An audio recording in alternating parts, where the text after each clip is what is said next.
Hello everyone, Rhonda here. This is a hard one for me. This video was supposed to go out on July 1st, and I was really looking forward to showing it to my mom. And on June 30th, Mom passed away.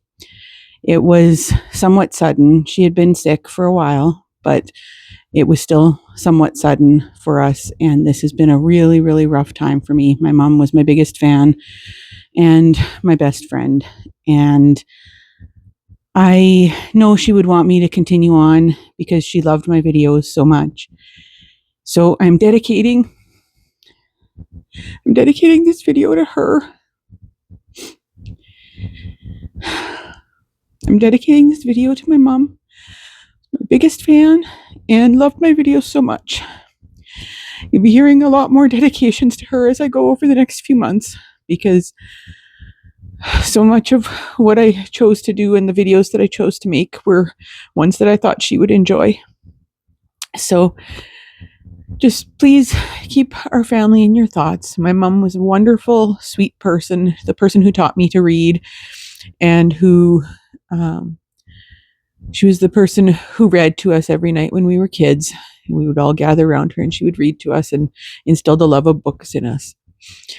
So that's the introduction I had to give you. This video is dedicated to my mom, Irene Stock. And now let's move forward with the video, and I hope you guys enjoy this. I filmed it prior to all this stuff happening, and that's why I'm so cheerful in it. But I hope you guys enjoy this video, and thank you so much for supporting my channel and for watching. Oh, Canada, our home and native land, true patriot love in all.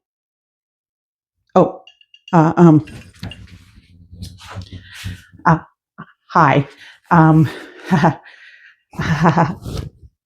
Nice to see you guys. It is July 1st, and you may or may not know that July 1st is Canada Day. July 1st, 1867 was when Canada became an official country, and I thought that it would be fun to take you guys along on a cross-country trip through the Canadian provinces and territories and read some books from each location. Now, this is my most ambitious vlog project that I have ever done, so hopefully you guys enjoy it. I have had an interesting time not only reading books from each province and territory and looking up more authors I'd like to try from those locations, but I have also learned a lot about my own country. So I hope you guys learned something fun too. So I wanted to start out just by telling you guys a little bit about Canada, because it's one of those countries, we're kind of unassuming up here in the north, and not a lot of people pay that much attention to us, although I know we have been making some waves on the world stage with some sports things, and then also with the whole Greenland debacle. But I wanted to just let you guys know a little bit about my country. So, Canada became an official country on July 1st, 1867. And that is 159 years this year. So next year will be our 160th anniversary. So we are quite a young country in the grand scheme of things. But even after becoming a country in 1867, we were still subject to British rule. Until 1931, we became fully self-governing within the British Empire. And it wasn't until 1982 that we finally obtained full independence with the ability to amend our own constitution. So that's kind of interesting. We've always had very strong ties to Britain. There are two official languages in Canada. There is English and there is French. Now, I don't speak French real well. I am learning. In high school, we had to study French. Well, in elementary school too, we had to study French. But being from the prairies, our French teachers weren't overly fluent in French themselves. So, but I have been studying French with Duolingo, and so I will just say, Bienvenue, je m'appelle Rhonda, je suis Canadien. The name for Canada comes from the Huron Iroquois word Kanata, which means village. So that's kind of interesting. One of the jokes that we always say is that the name Canada comes from somebody saying, well, what should we name this country? And we're like, well, let's just pick some random letters. Okay, C-A, N-A, D-A, and then it became Canada. Because as everybody knows, we do say A lot. It's a stereotype, but it's actually kind of a true one. Our capital is in Ontario. It is Ottawa. Canada is actually the second largest country in the world by land area. But we are also one of the most sparsely populated countries in the world. The population is around 42 million people within 9.9 million square miles of land. So that is about 4.2 people per square kilometer or 11 people per square mile. I'm going to do most of my discussion in metric because that's what we typically use here in Canada, but I thought I would throw in a little bit of confusion because I'm from the confused generation when they were transitioning over from imperial to metric. So I know some things better in imperial and some things better in metric. One other interesting fact about Canada is that most of our population actually lives within 300 kilometers of the United States border, or the 49th parallel. Because Canada is such a vast country and there are very different landscapes within the country, the warmest and therefore most populated areas are in the south. So that makes sense. Canada also is responsible for 1/7 of the fresh water in the world, although a lot of it is frozen over in our winters. This country is massive. We span 6 time zones, from British Columbia all the way to Newfoundland. The northern boreal forest in Canada is the second largest area of uninterrupted forest in the world. And you'll notice as I'm going through the different provinces as we go through our little adventure here, that we have a lot of largest or second largest or longest or second longest type things in our country. Speaking of which, we have the longest coastline in the world at approximately 151,000 miles long. And that is because pretty much all of the islands in the Arctic archipelago are in Canada.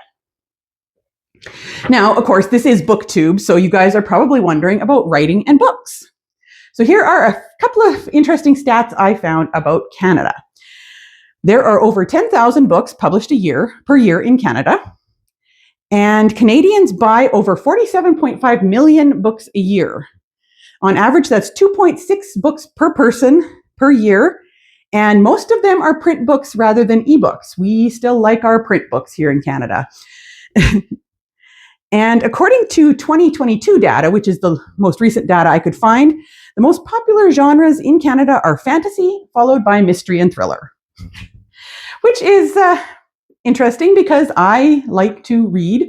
Mystery thrillers are my favorite, and fantasy is one of my next favorites.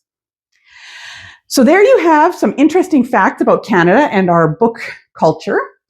So why don't we go ahead and start our journey by heading off to the beautiful province of British Columbia.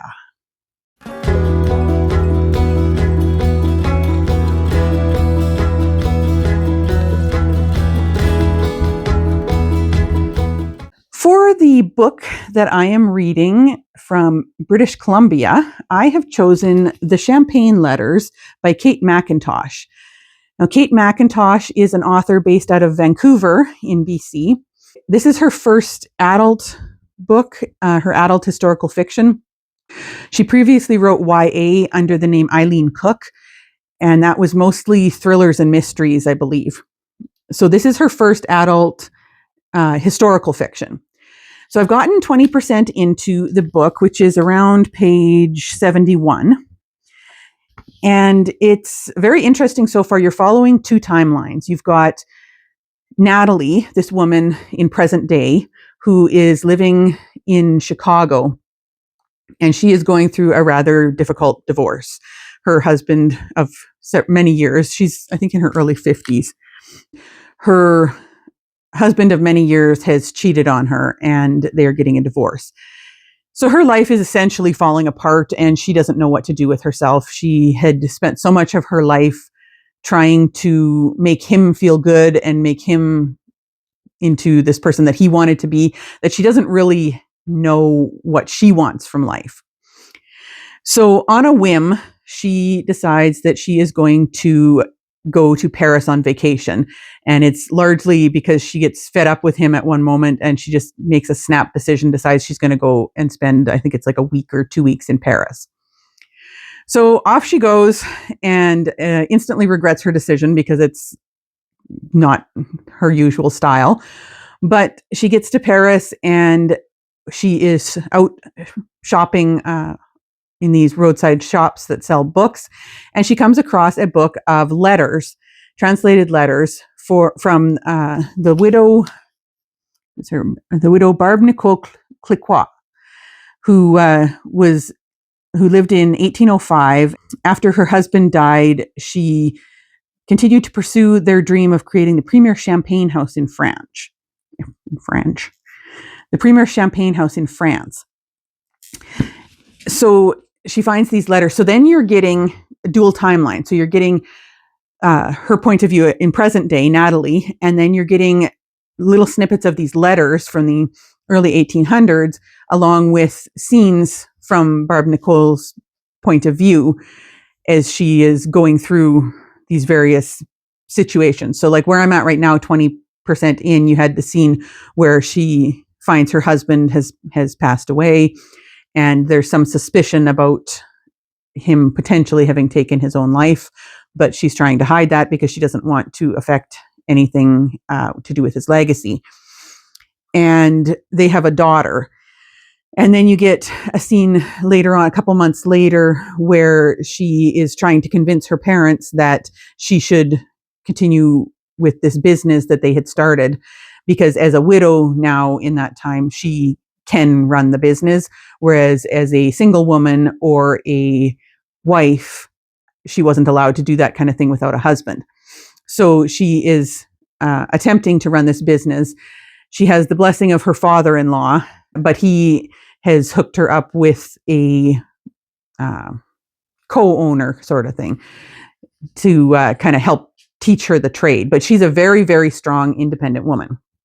And so Natalie starts reading these letters and starts trying to kind of maybe apply some of what the widow Cliquot has been telling her great-granddaughter in these letters, to kind of try and find things in her life and, take opportunities when they show up and that kind of thing. So it's very interesting so far. I'm a little bit more interested in the widow's letters and those scenes than I am in the present day. The present day is not bad. It's just not as exciting to me as the early 1800s period in France, with Napoleon having just taken over. So I'm finding that part quite interesting. The widow Cliquot, she is not an overly likable character. She's a very, very strong-willed woman, which you would have had to have been in order to run your own business and do your own thing back then. But she isn't the most likable character, but she's quite fascinating, I'm finding. So that's keeping me really going on that. With Natalie, I don't feel very much for her yet. She has gotten to Paris and she went and did this shopping and things, and she met this Frenchman who is staying at the same hotel as her, who then is kind of inviting her out to dinner and that sort of thing. And so she's taking the plunge to try something new, and she's actually going out to dinner with this French guy. And that part is sort of interesting, but I'm not sure whether I like him or not, because he really comes on as like a bit of a, I'm Mr. Suave and sophisticated, and I will take you out and show you this wonderful world that you've been missing. And I just don't know if I like him or not. He kind of is a bit of a red flag to me. But I think that maybe because I've read too many mystery and thriller novels, because I don't believe that this is any kind of a mystery thriller sort of thing. It's more of a woman kind of stepping out of her comfort zone and trying to find out who she is and stand up for herself. So that's where I'm at right now. I will update you guys when I get to around 50%. British Columbia is on the west coast of Canada. It's the furthest west. The capital of British Columbia is Victoria, which is on Vancouver Island. BC is the third largest province in Canada by population and by landmass, but half of the population of the province lives in the Metro Vancouver area. It became a province in 1871 and was the sixth province to join Canada after Confederation. Originally, BC was inhabited by more Aboriginal people than anywhere else in the world, and one of the signs that you often see in BC is totem poles, which were a significant part of the Aboriginal culture on the West Coast. There are over 200 First Nations bands in BC. The original inhabitants included the coastal peoples. I'm sorry if I say these wrong. I've been trying to learn them, but I struggle with these a little bit. But the Haida, the Tsimshian, and the Nunavut. And also, then it is also made up of interior peoples like the Secwepemc, Stolo, and Nlaka'pamux. So I'm sorry if I was terrible with those names, but I'm trying. The coastline stretches for more than 27,000 kilometers, which includes around 6,000 uninhabited islands, which I found very interesting. The highest waterfall in Canada is on Vancouver Island, and it is called Della Falls. Della Falls is 8 times higher than Niagara Falls. BC is the most mountainous province in Canada. It includes the Rocky Mountains, the Coast Mountains, the Cassiar Mountains, and the Columbia Mountains. So it's very mountainous. Vancouver is known as the Hollywood of Canada because of the huge film industry there. A lot of companies come and film there because it's a little bit cheaper than filming in some various places in the US. BC has more than 1,500 uninhabited ghost towns, which I find very interesting as a fun fact. And it is one of the world's top 3 highest producing areas for cranberries and blueberries. So I've now gotten over halfway in the Champagne Letters by Kate McIntosh, so I've better update you guys again. I'm still in the situation where I'm finding the story set in 1805 and thereafter more interesting than the present day. Although at this point something happened in the present day timeline that has now upped the stakes a little bit and made it more interesting. Prior to that, to me, it felt more just like kind of like a lit fic sort of feel to the present day, where you were just following this woman trying to kind of find herself again after this divorce. But now something has happened that has kind of made things a little bit more interesting for me. I can't say is that I think that the present day timeline is going to be like really my cup of tea, but overall the story is easy to read, and I like the way she bounces back and forth between the letters from the widow and the present day timeline, and how what's going on in the present day in some ways parallels what went on in the past, in that you know that Nadine is using the things that she learns from the widow in order to try and break out of the spot that she's been stuck in for years. So that part is good. Again, like I say, I'm enjoying the character of the widow, just in that she's become more likable to me, for one thing. And I just find a strong female character in a time when women weren't supposed to be strong and independent. I find those type of characters very entertaining to read about and very relatable for me, because I spent a good portion of my life doing jobs that were supposedly men's jobs. So, so I do find the widow's character to be more interesting, in my opinion, than Nadine's character. So that's where I'm at right now. I'm going to finish the book, and I will let you guys know my final thoughts on the Champagne Letters. There are a few authors from British Columbia that I have actually read so far, and some more that I'm interested in trying. So one of the ones that I have read from and really enjoyed is Heather Fawcett.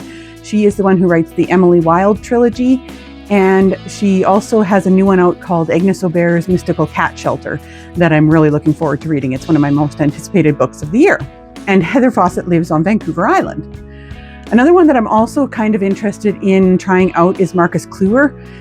They have written the one We Used to Live Here that was so popular there a couple years ago. And then there's another one now out called The Caretaker. I am very interested in trying We Used to Live Here, but I haven't gotten up the courage to try it yet. I've heard it's quite scary. So that one is on my list. But Marcus lives in Vancouver. Dennis E. Taylor is another one I'd like to try. He is the writer of the We Are Legion, We Are Bob series, which is a sci-fi, and he lives in Coquitlam, Vancouver. Another one that I didn't realize was Canadian until I started doing my research is Silvia Moreno Garcia.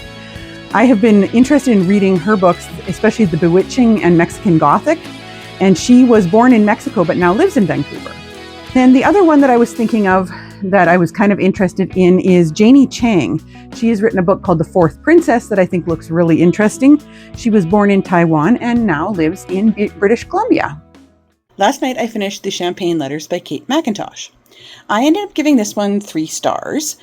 I liked the overall concept of it. I found the part with the history and from the widow's point of view in her letters to be more interesting to me than the present day, but then I'm not a contemporary reader, so I don't find those kind of contemporary sort of woman coming back from a divorce, how's she going to decide what to do with her life and that kind of thing as interesting as some other people. But overall, the writing was done very well. There was a twist at the end that I didn't see coming, so that was good.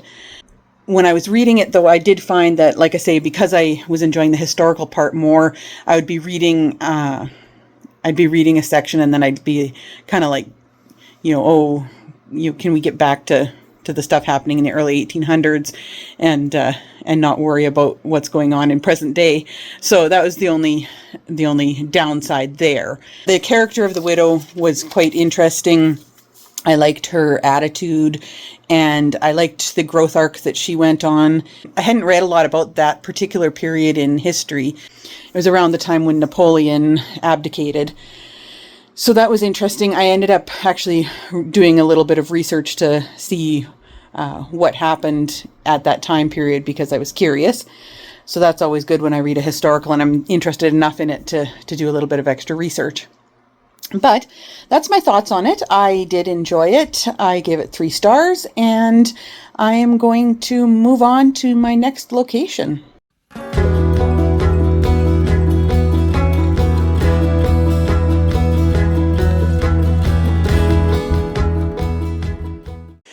My book from the Yukon is going to be Worry Stones by Joanna Lilly. Joanna Lilly grew up in England and lived in Wales and Scotland before she came to Canada and settled in Whitehorse in the Yukon. She is an award-winning poet and author and a founding board member of Yukon Words.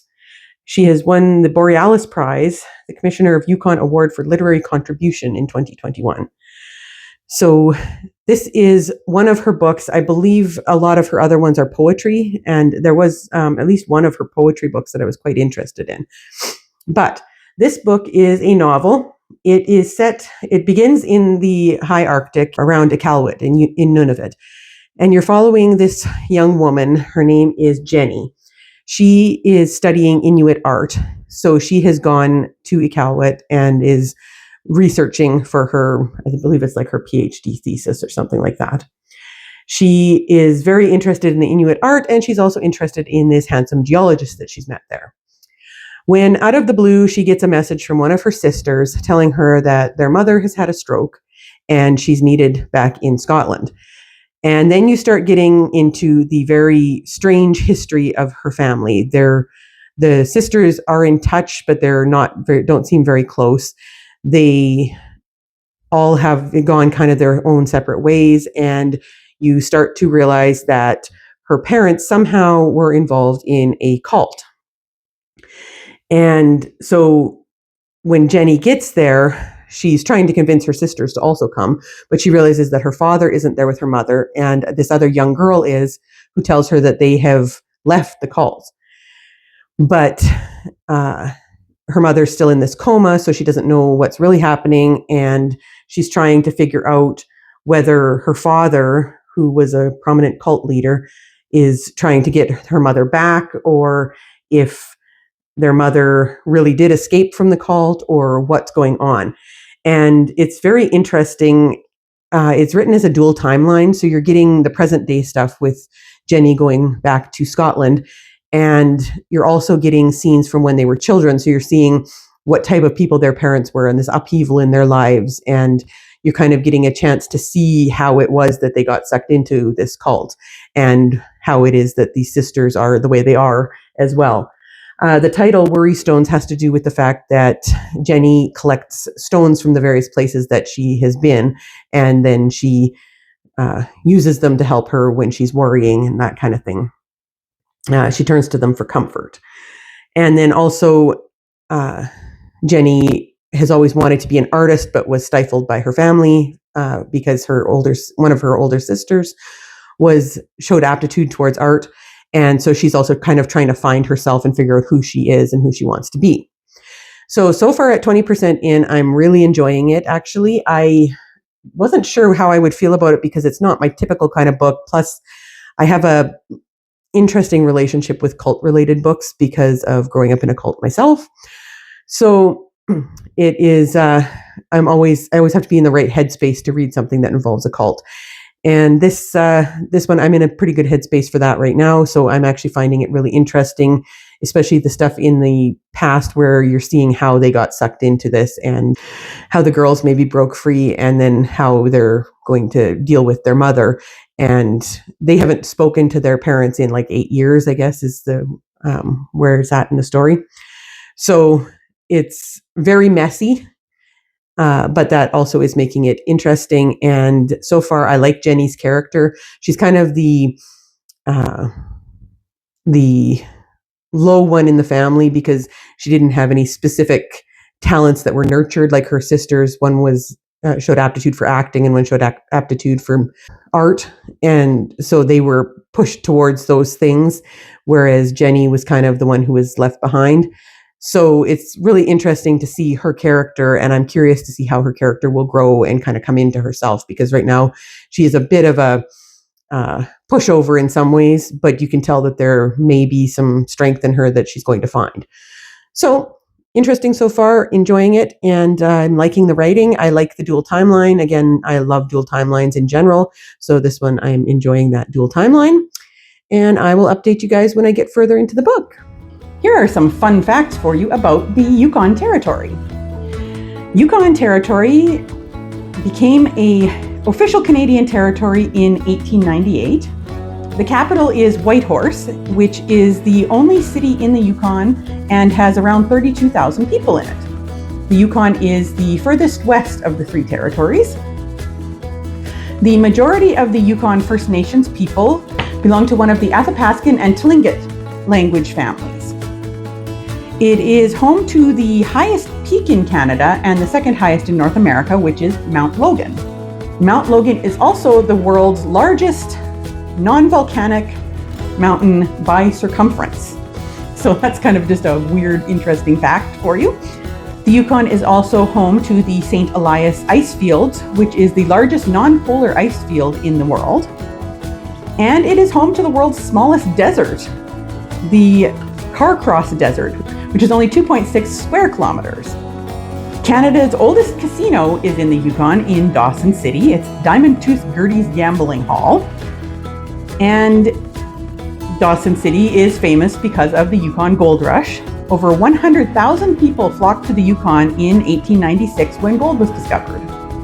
That is known as the Klondike Gold Rush. The lowest temperature ever recorded in North America was recorded at Slag, Yukon in 1947, and that was minus 63 degrees Celsius. Another fun, interesting fact for you is that with approximately 70,000 population, there are more moose in the Yukon than there are people. There are only 48,000 people. I have made significant progress in Worry Stones by Joanna Lilly. So, in this one, I have reached the 50% mark. I'm actually really enjoying her writing, way more than I thought I would. it's not my typical kind of story that I would gravitate towards. So that's where I just wasn't sure how I would feel about the writing. But I'm finding myself getting really sucked into her characters.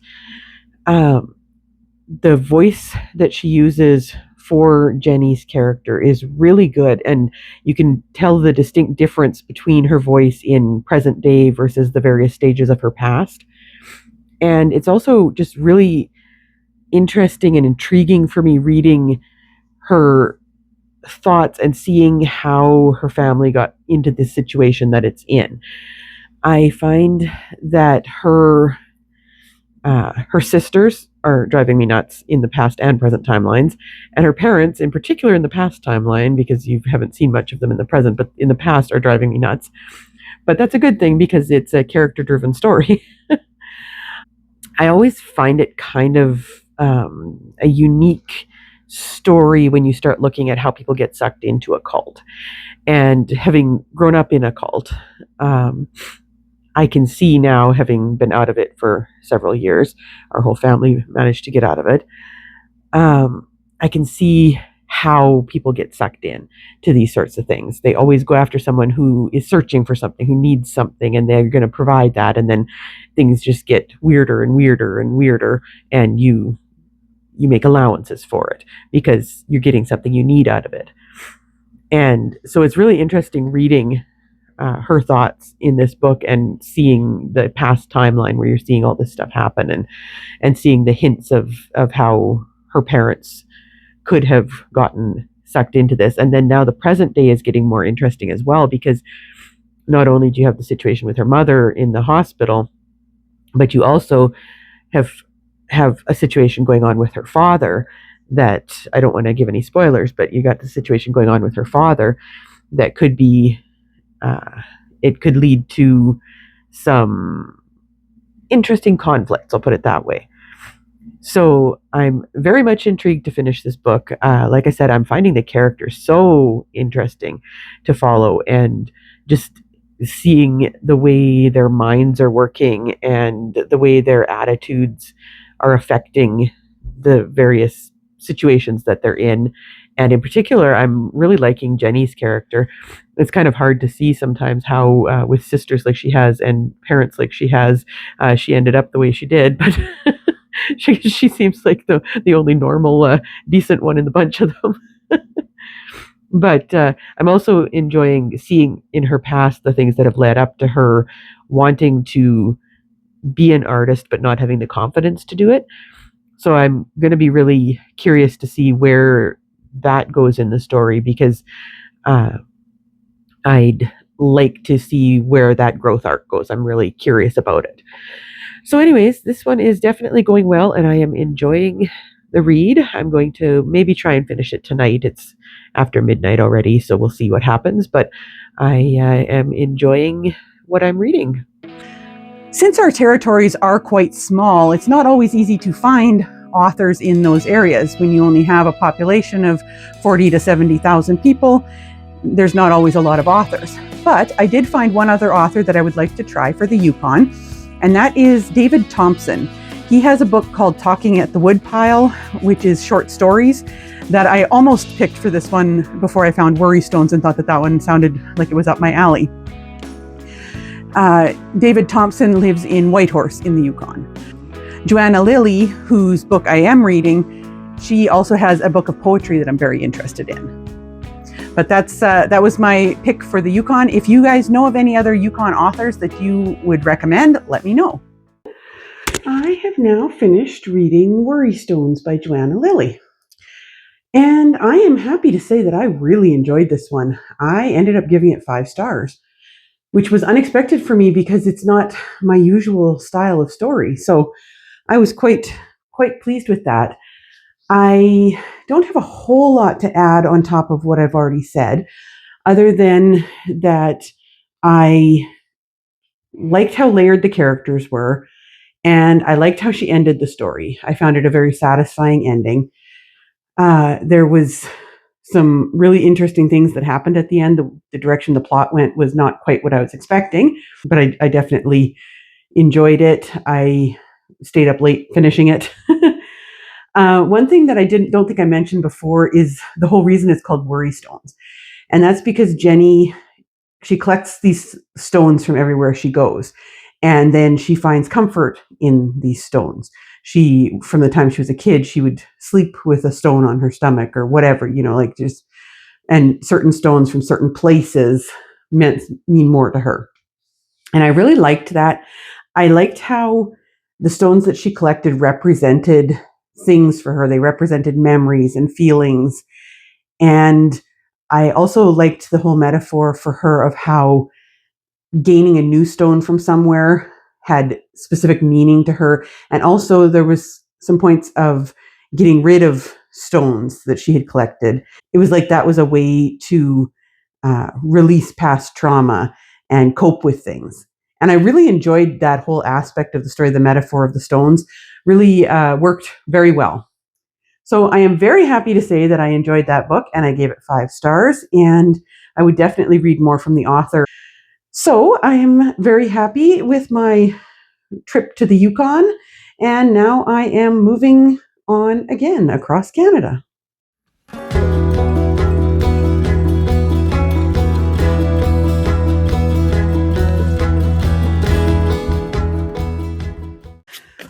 For the book that I have chosen for the Northwest Territories, I am reading Land, Water, Sky. This is by, and hopefully I'm saying this name right because I tried to look up how to say it and I'm hoping I'm saying it right, but by Katlia.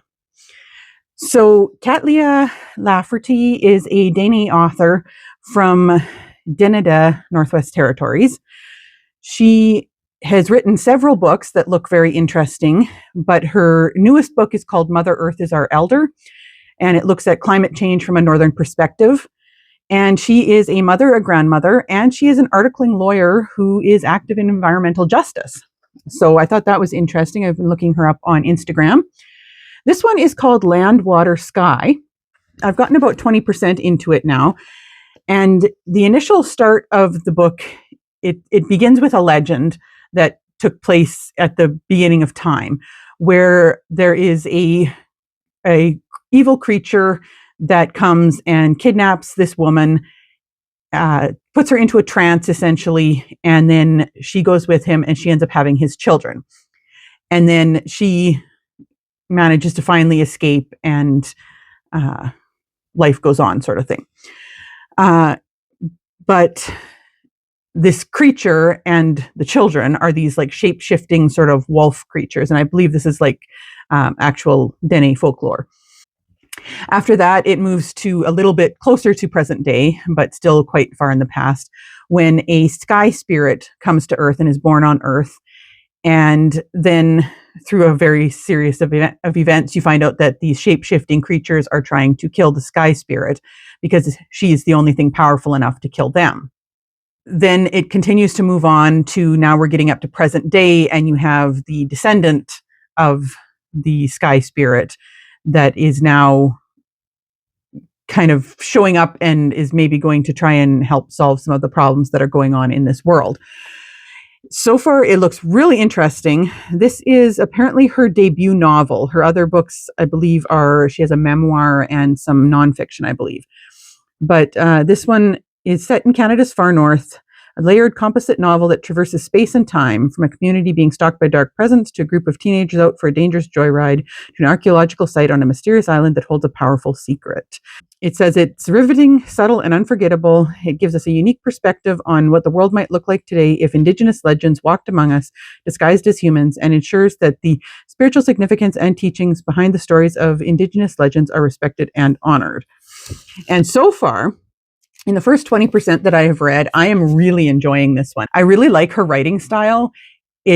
She comes across as a very good storyteller, and I can really picture it. And sometimes I find when you're telling those stories that are kind of more legends from the past, it's not always super easy to visualize what's going on. But I really like her descriptions and the way she is creating this scene that you can really see in your head and imagine this as it happens. So I'm really curious as to where it's going to now, because I've gotten to the point where it is now going to be in 1993. So we've moved to present day essentially-ish. I mean, I know 1993 isn't present day. I'm old. I was still in high school in 93. No, I was in elementary school in 93. I was in grade 8 in 1993. Anyway, so it's not really present day, but we've moved into the modern era, let's put it that way. And so I'm really curious as to where she's going to go with the story now that we're in the modern era, because everything leading up to this point was very much legend sort of tale. So I'm very, very curious where she's going. I'm really enjoying her writing so far, and I am looking forward to continuing this one. The Northwest Territories is the middle territory in Canada. The capital is Yellowknife, which has approximately 22,000 people in it. It is the third largest of the provinces and territories in Canada and is larger than the 5 smallest all combined together. So that makes it kind of interesting. It is definitely one of the largest land areas in Canada. A large portion, including all of its islands, are north of the Arctic Circle. Victoria Island, which is in the Northwest Territories, is the second largest island in Canada and the 8th largest island in the world. The Northwest Territories became a territory in 1870, and it was the first of the territories to join Canada. The population is just over 45,000. So with the size of the territory, that means there's a population density of only 0.4 people per square kilometer. The only place with a lower population density in Canada is Nunavut, which is the other territory. The population of the Northwest Territories is 51% First Nations, and they are mostly Dene, Inuvialuit, or Western Inuit, and Métis. In the Inuktitut language, the area is known as Nunatsiaq, or beautiful land. And as you can see from some of the pictures I'm showing you, it is a gorgeous land. Banks Island in the far north is home to the world's highest concentration of musk oxen and Peary caribou. And I believe the Peary caribou are endangered. The Virginia Falls in the Northwest Territories is considered the most spectacular waterfall in Canada, and it is twice the height of Niagara. It's not the tallest, that was in BC, but it is the most spectacular one. The Great Bear Lake is the largest lake that is fully in Canada, and it is the 8th largest lake in the world. Great Slave Lake, which is also in our Northwest Territories, is North America's deepest lake. It is 614 meters deep at its deepest. The Mackenzie River, which runs through the Northwest Territories, is Canada's longest river. The Northern Lights are actually visible for 240 days of the year, and Yellowknife is one of the best places in the world to see the Northern Lights. It is also home to a large number of grizzly bears, black bears, and polar bears. And then another just fun, interesting fact about our Northwest Territories is that it is home to some of the oldest exposed rocks and fossils in the entire world. So I've now gotten to 50% in Land, Water, Sky by Leah, and it's a very interesting book. After the 20% mark where I gave you guys my update before, it moved on to more like present day. There was a scene in 1993, and then I think we're in like 2000 or something now. So we're in the modern day now. And you can tell that there's certain things, aspects of the historical stuff that was at the beginning that are there. It appears that the creatures from the earlier part are now able to disguise themselves as humans. So you've got that aspect of things going on. Right now, at the section I'm at, you're following this girl named Dia, who was taken from the north where she lived with her grandfather to be fostered in the south. And she wants to return to the north because her grandfather told her that she needed to return to the north to find out who she was. But she doesn't know his name or anything. She just knows that he was her grandfather, kind of thing. So she's an archaeology student, and she ends up getting an internship in this remote spot in the north. It's this little island where they want to prove that they were the first inhabitants so that they can keep the island safe from a developer who wants to come in there. So she jumps at the opportunity for this internship, and she's gotten there now. I'm really enjoying her point of view. The only thing that I'm finding is, because this is told in very much of a storyteller sort of format, you're not like really in the characters' heads like a lot. Like, it's more of a telling versus showing sort of thing.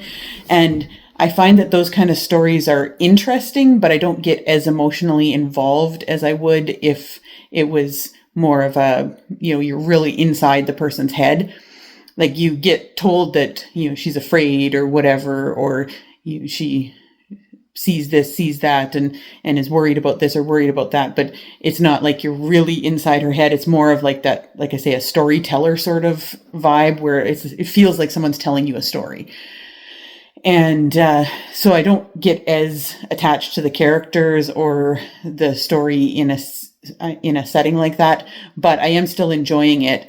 And I'm finding the whole idea of these creatures from legend being disguised as humans now and walking amongst us very, very creepy and interesting. And I'm very curious as to where the story is going to go, what she's going to find on the island, and how that is going to connect with the scene that happened in 1993, which I won't tell you about, and how it's going to connect to this character that was in the beginning part, the legendary character. So I'm very curious as to where it's going to go. I'm going to keep reading it, and I will update you guys when I get finished. I ran into a similar problem with the Northwest Territories in finding authors to try from the Northwest Territories, since there aren't a lot of them. But a couple of the other ones that I'm curious about would be Richard Van Camp. He has written several books. One of them that I'm interested in is called Moccasin Square Gardens, and another one is called Beast. These are books of short stories. He was also one of the short story writers in the anthology Never Whistle at Night, which I read this past year and really enjoyed. He is from Fort Smith in the Northwest Territories. Another one that I wouldn't mind trying is Whit Fraser. He has a book called Cold Edge of Heaven. He was born in Nova Scotia, but spent a lot of his life in the Arctic, and this is a mystery historical type book, and I love history about the Arctic, so I'd be curious to try that one. If you know of any other Northwest Territories authors that I should check out, be sure to let me know. Hopefully the AC is not too loud, but it's a very warm day. It's supposed to get up to 30 Celsius today, and then tomorrow and the next day I think it's supposed to be 34. So I'm going to be hiding from that. But I finished reading Land, Water, Sky by Katlia. This was a really interesting one. I ended up giving it 3.5 stars. I really liked the concept of it. The idea that the creatures of folklore could be real and walk among us looking like humans is really intriguing to me. I did find that the first portion of the book, which was set during the older times, the way back and then in like the 1500s, to me, that part was more interesting than the present day part. And I think some of that was just the writing style really fit that. Whereas I found with the present day part, I didn't care a whole lot about the characters because it was told in that storytelling sort of format. So it was told like you were listening to someone telling you a story rather than being in the characters' heads. And I find that, well, that's a very interesting way of telling a story. And like hearing this read to me would have been really cool. I find that when I'm reading a book, I kind of expect to get a little bit more into the characters' heads. But overall, the story was really interesting. My main complaint with it is that it's not long enough. It's only 177 pages, and I had a lot of questions. I would have liked to have a little bit more transition between the different time periods so that I had a better understanding of what happened to certain characters and what they actually were in the end. So I was left with quite a few questions, and I would have gladly read, another 100 pages of this. I think it would have been interesting to get more insight into the characters and the legends. So that was a very interesting book, and I am glad I read it. That was my book for the Northwest Territories. So let's continue on our journey across Canada.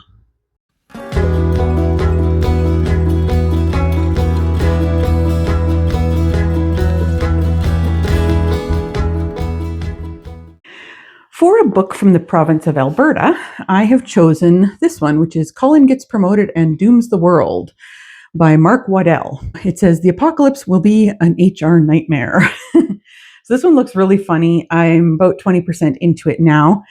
First, I'll tell you a little bit about Mark Waddell. So he is originally from Calgary, which is why I decided to read this one for Alberta. He grew up on the prairies, and then he spent several years as a professor at the Michigan State University before he and his husband moved back to Vancouver Island. So this could have been a BC one as well, because that's where he lives now, but I chose it for my Alberta one because that's where he is originally from. He has written this one here, Colin Gets Promoted and Dooms the World, and also a cozy mystery series set on Vancouver Island, which I would like to check out because I love cozy mysteries. And he has a second book in the same world as Colin coming out in 2027, it looks like. In this book, you're following Colin, who is a low-level employee at a company called Dark Enterprises. And what Dark Enterprises does is they use magic and dark powers to control the world and solve problems. They solve the world's most difficult problems in deeply questionable ways. He is in a situation where he is being sabotaged by one of his coworkers and is going to be fired, but that means terminated permanently, when he is offered a deal by this otherworldly creature. He uses the deal. The deal is basically, I'll give you your greatest desire if you do one small thing for me. And of course, everybody knows that that's not going to end well. But he gets this deal and he decides that he's going to use it because otherwise he's going to be terminated. And he uses it to get promoted instead. Unfortunately, this accidentally unleashes an evil creature that is bent on destroying humanity. So that's the general premise of the book. I'm about 20% into it so far. It's definitely easy to read and has a very sarcastic tone. Your main character is obviously very morally gray, and I'm not 100% sure how I feel about him yet. There are parts of him that I like and other parts where I'm like, really? But I mean, that's part of him being a morally gray character. For me, the humor, because it is meant to be quite humorous, the humor is falling a little bit flat for me by 20%. So I'm hoping that that'll pick up and I'll get more into the sense of humor as I get a little further into the book. Humor is so subjective. And this one is reminding me a little bit humor-wise of, there was one that I read part of that was by a guy named Richard Kadri that kind of had a similar feel to this one to me. And that one I ended up DNFing fairly early on because the humor was just not working for me. This one here, the humor is working a lot better than that one did. It's kind of like similar sort of premise where it's a company that does very strange and questionable things. But this one, the character for me is a little bit more interesting, and I'm holding out for hoping that the humor becomes more something that I enjoy. It is definitely an interesting read so far. The characters, the way they treat the things that they do as being like just ordinary everyday things is pretty crazy. So it's taking me a little while to get my head wrapped around the world and everything in the book. But I am really hoping that I enjoy this one. I will update you guys when I get to about 50%.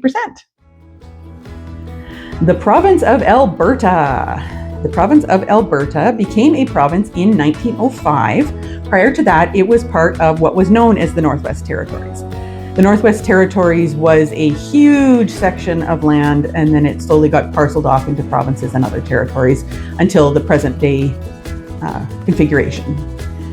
The capital of Alberta is Edmonton, and First Nations groups have lived in the area for at least 10,000 years.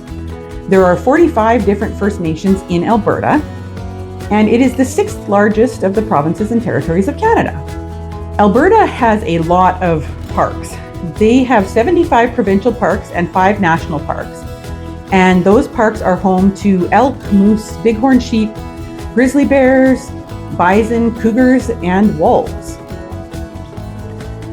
The Banff National Park is one of the most famous parks in Canada, and that was established in 1885. It is also the oldest park in Canada.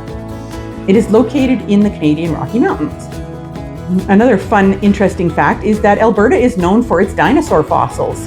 An almost perfectly preserved dinosaur was found in 2011 near Drumheller, Alberta, and that can be seen at the Royal Tyrrell Museum of Paleontology, which I have been to, and it was very interesting. Alberta, because of the mountainous regions of it, has had more natural disasters than any other province, including the famous site of the Frank Slide, which happened in 1903, where a large portion of the mountain collapsed and completely buried a town. Alberta is also known for its strong ranching history and for celebrating the cowboy way of life. And it is home to the Calgary Stampede, which is billed as the greatest outdoor show on earth. The roots of the Stampede trace back to 1886, with the first rodeo there being held in 1912. I have reached halfway through Colin Gets Promoted and Dooms the World by Mark Waddell. So I have started to like this one a lot more than I did originally. In the beginning, the humor wasn't really hitting for me, and because Colin is such a morally gray character, I wasn't connecting with him at all. But I am starting to really enjoy it now that I'm 50% into it. The humor is more funny to me now. I have laughed out loud a couple of times, but it tends to be more of like kind of a giggle humor to me on the scale of humorous. I also am starting to like the growth arc that Colin's character is going on because, and I know I talk a lot about growth arcs and stuff, that's the writer in me, but I like it when a character starts to grow and change and learn things about themselves and others. And Colin is definitely on a growth arc where he is discovering that maybe becoming the all-powerful and destroying the people who have hurt you on the way up might not be the ideal thing to do, and that sometimes you have to think about others, including people that you care about, more than yourself. So he is becoming a little bit more endearing. I like the romance angle in here, although I have a feeling I know what's going on there. But it was kind of when they first met and went on their first date and stuff, it was like really sweet and everything. So anyways, I am hopefully going to finish this one soon because I'm starting to get really curious as to how on earth Colin is going to fix the disaster that he caused. Things are not looking very good right now, and I'm not sure how he's going to fix the disaster that he caused, and I'm not sure how he's going to get out of this situation of working for this, or if he is going to get out of this situation of working for this company full of horrific people. So we will see where it goes. I am looking forward to continuing, and I'm happy to say that I am enjoying this one a lot more than I was at the beginning. There are a fair number of authors in Alberta, so I chose a few that I'm curious about or that I have read before. So one of the ones that I'd like to try is Premi Mohammed. Premi was born in Edmonton and writes speculative fiction. There's a couple that I'm really interested in, including Beneath the Rising and Butcher of the Forest. Especially Butcher of the Forest. I think that one looks like it'd be very interesting.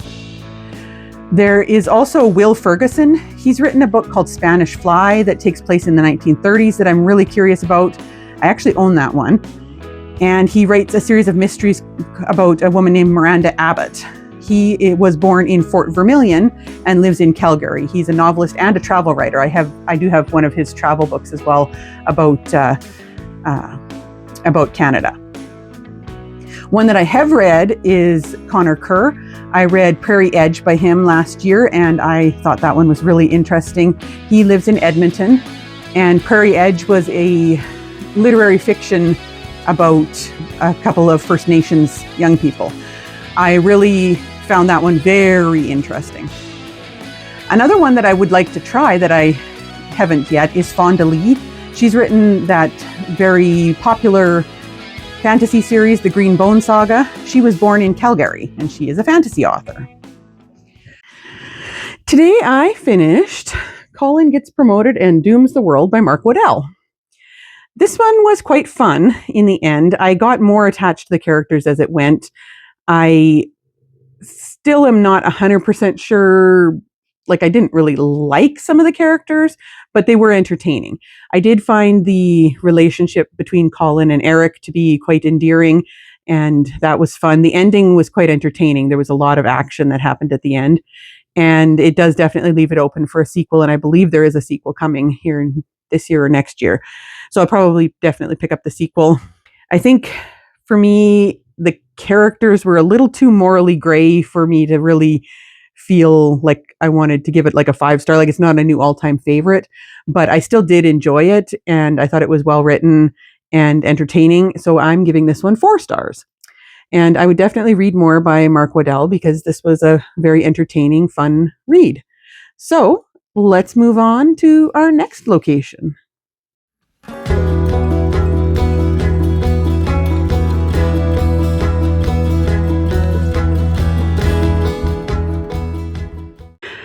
For Saskatchewan, I had a lot of choice because I'm from Saskatchewan. So there's a lot of authors here that I have read before. So I chose to read a book by someone that I haven't read from before, but I've been wanting to check out. And that is Anthony Badalka. So I chose Going to Beautiful, which is one of his recent releases. Anthony Badalka is an award-winning Saskatchewan author who lives in Saskatoon. He is known for his Russell Quant mystery series and for writing books that are set in the Saskatchewan prairies but feature unrepresented and diverse main characters. In 2023, Going to Beautiful here won an Independent Publisher Book Award and was named the gold medalist as the 2023 Canada West Best Overall Fiction Novel, and then was awarded the Crime Writers of Canada Award of Excellence as Canada's Best Crime Novel for 2023. He has also won many other awards and recognitions for his work in the community, including creating a leadership retreat for gender and sexually diverse and allied youth. And book 9 in his Russell Quant series comes out in September this year. So this particular book follows a man named Jake Hardy. He is a celebrity chef and is kind of on the top of the world. He has a big restaurant in Toronto, and he's married to the man of his dreams, who is a fashion designer. They have a grown son, and they've been together for many years. Then one day, his world basically falls apart. His husband has an accident and dies. So his world is basically shattered. Through a series of events, he discovers that his husband originally came from a small town in Saskatchewan called Beautiful, Saskatchewan. So he decides that in order to find purpose with his life, he's going to go back to Beautiful and find out where his husband came from and see if he has any family there, all of that kind of thing. So he and his really great friend, neighbor named Baz, who's a transgender woman, go together to Saskatchewan to the little community of Beautiful. And it says Hardy and his glamorous 78-year-old transgender neighbor find themselves ensnared in multiple murders separated by decades. So it sounds like it's going to be a bit of a murder mystery. And it also sounds like there is possibly some question as to whether his husband, whether his death was actually an accident after all. So I've gotten about 20% into the book, and I'm really enjoying it so far. I really like his style of writing. It's very easy to read and quite lyrical in places. I really am enjoying the characters. He is writing about a celebrity chef, but without making the celebrity unlikable, because I find that a lot with when you're reading about celebrities. Quite often they tend to have a bit of an unlikable sort of bit to them. But I'm really finding the character likable. The voice is very distinct. I also really like his descriptions. Like at one point, this is the one I wrote down, he talks about occasional wisps of snow swept across the road like prairie wraiths. And that was the only sign that something was moving. And to me, that just, I can visualize that, but not only visualize it, I can feel it because I've been there. So anyways, I am enjoying it so far, and I'm looking forward to continuing, and I'm hoping I like it because he has quite a few books. I'd really be interested in checking out his Russell Quant mystery series if I enjoy this. So I will continue reading and let you know my thoughts when I get about halfway. Saskatchewan, my home sweet home. I have lived in Saskatchewan my entire life, and my family is, I believe, 5th generation Saskatchewan through my dad's side. So we have been here a long time. A lot of the pictures that I will be showing you for Saskatchewan were taken by myself. So I hope you enjoy those. A lot of them are taken from my yard because the skies are gorgeous here. Saskatchewan's capital is Regina, which is about 2 hours north of where I live. That doesn't really dox me because everything's 2 hours, 2 hours from Regina. Saskatchewan became a province in 1905, the same time that Alberta did. And it is actually the only province that has borders that are entirely man-made. They run along the longitude lines of Canada instead of being formed by mountains or lakes or anything like that. Saskatchewan is known as the land of living skies because of our huge prairie sky. It is one of the best places in Canada or in the world to see sunsets. It is also home to large numbers of deer, including whitetail and mule deer, and we actually have antelope. We didn't have them for quite a few years, and they've come back again. Approximately 10% of the Saskatchewan population is First Nations, and 5% are Métis. The Indigenous people have lived in Saskatchewan since around 6000 BCE. It is home to 5 First Nations groups, including the Cree, the Dakota, the Nakota, the Dene, and the Saulteaux. The entire population of Saskatchewan is just over 1.1 million people, which is smaller than most of the major cities in the country. Saskatchewan is considered a prairie province, and the highest point in Saskatchewan is the Cypress Hills. Saskatchewan does have quite a varied landscape. It isn't just all flat. It is also home to the Athabasca sand dunes in northern Saskatchewan, which are one of the northernmost active sand dunes in the world. In 1916, Saskatchewan, with Alberta and Manitoba, were the first provinces to grant women the right to vote. Around 10% of Saskatchewan is covered in lakes. A lot of them are further north, and we have about 100,000 lakes.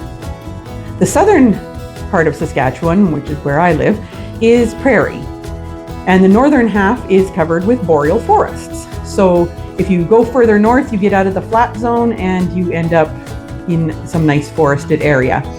I've been up into some of those forests, and it is very beautiful up there. The reason a lot of people think Saskatchewan is so flat is because the main Trans-Canada Highway goes straight through Regina, and that is one of the flattest places on the prairies. Farming is one of the major industries in Saskatchewan, and it is responsible for 60% of Canada's wheat production. It's also the world's leading producer of mustard, but mining and oil have overtaken farming for the top industries in Saskatchewan. An interesting fact is that Cree is the second most spoken language in all of Saskatchewan. Another fun fact is that Saskatchewan is also known for its dinosaurs because the largest T-Rex skeleton ever found was found in East End, Saskatchewan in 1991. I remember when that happened. 1991, I would have been 12 years old, and the T-Rex was named Scotty.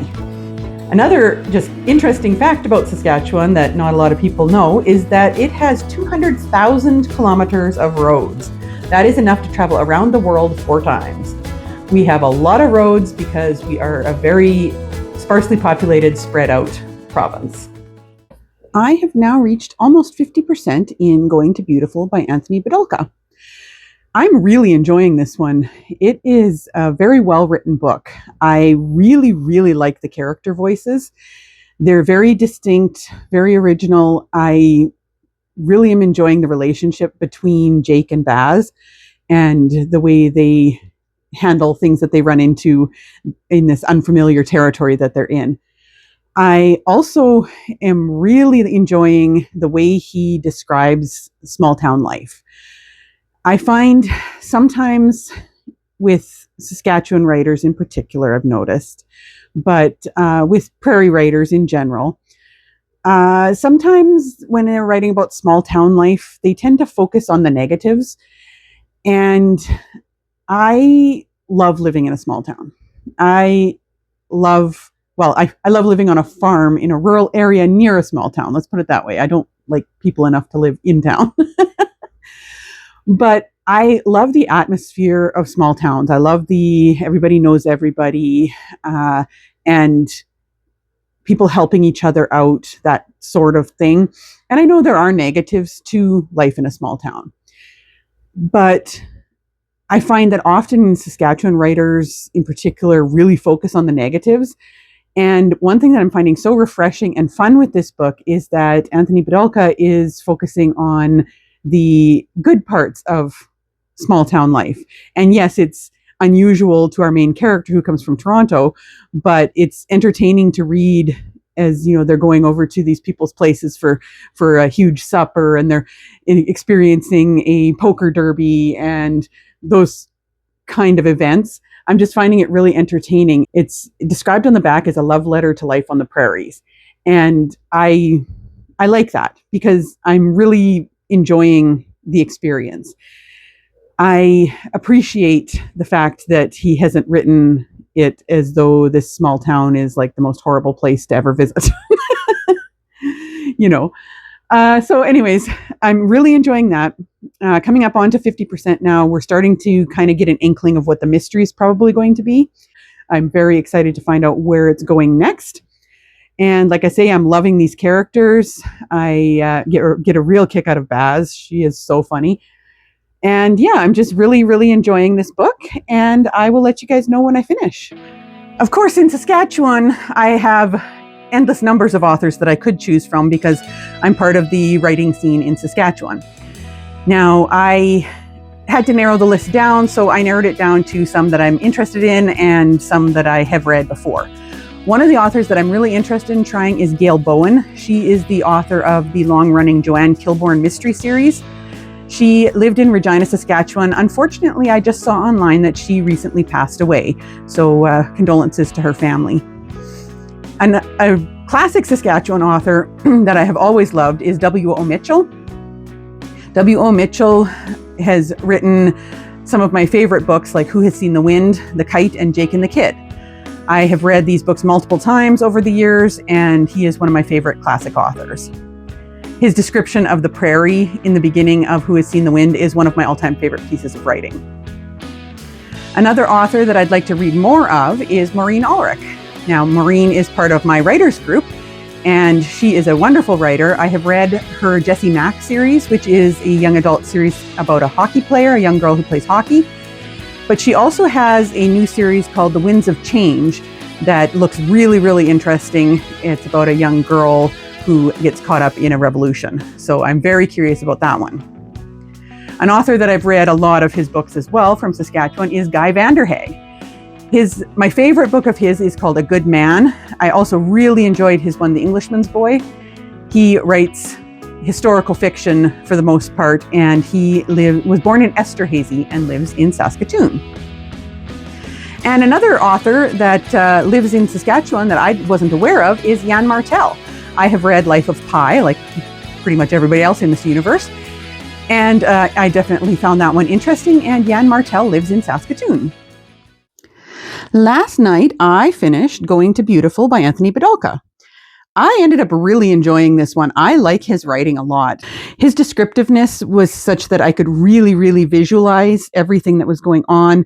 I could see the community. I could see the snow. I could see everything that was happening.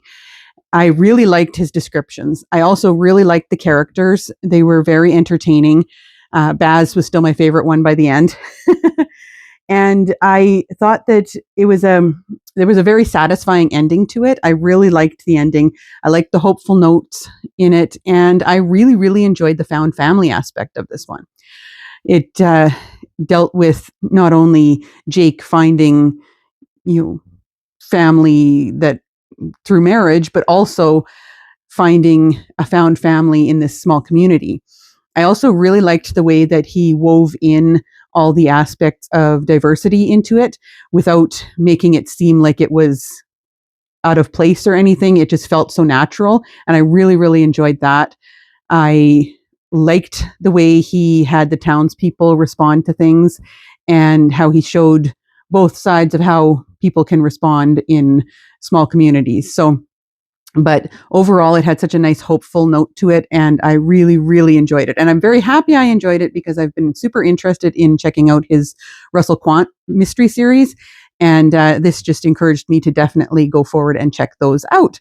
I'm adding him to my list of authors to buy. So that is my book for Saskatchewan, and we will be moving on to our next destination within Canada.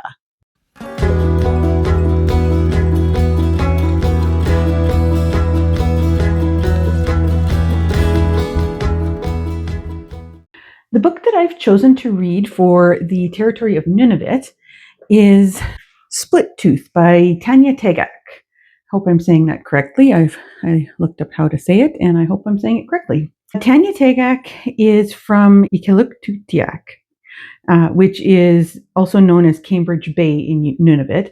She is actually an improvisational singer, avant-garde composer, and an author. She's prize-winning. She's won for her music. She's won the Polaris Music Prize and the Juno Award. And she's also a member of the Order of Canada and recipient of multiple honorary doctorates. So that's really cool. She is described as a world-changing figure at the forefront of seismic social, political, and environmental change. And from what I could find, she has written 2 picture books, and then Split Tooth is her only novel. Now, this book is sort of, it's very artistic, very poetic. It is telling the story of a girl who grew up in Nunavut in the 1970s. It's kind of hard right now for me to tell what the plot is. I'm about 20% in. It's hard to tell what the plot is really, but it says on the back that she knows joy and friendship and the love of her parents. She knows the tedium of the everyday world and the raw amoral power of the ice in the sky, the seductive energy of the animal world. She knows the ravages of alcohol and the violence at the hands of those she should be able to trust. She sees the spirits that surround her and the immense power that dwarfs us all. When she becomes pregnant, she must navigate all of this. So that's kind of what the story is about. I'm 20% in, and I'm finding the writing to be extremely poetic.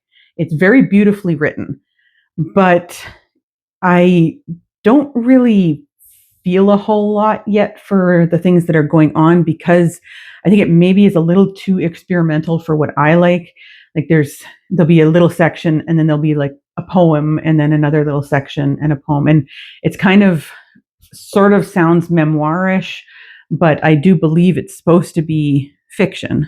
So I'm not 100% sure.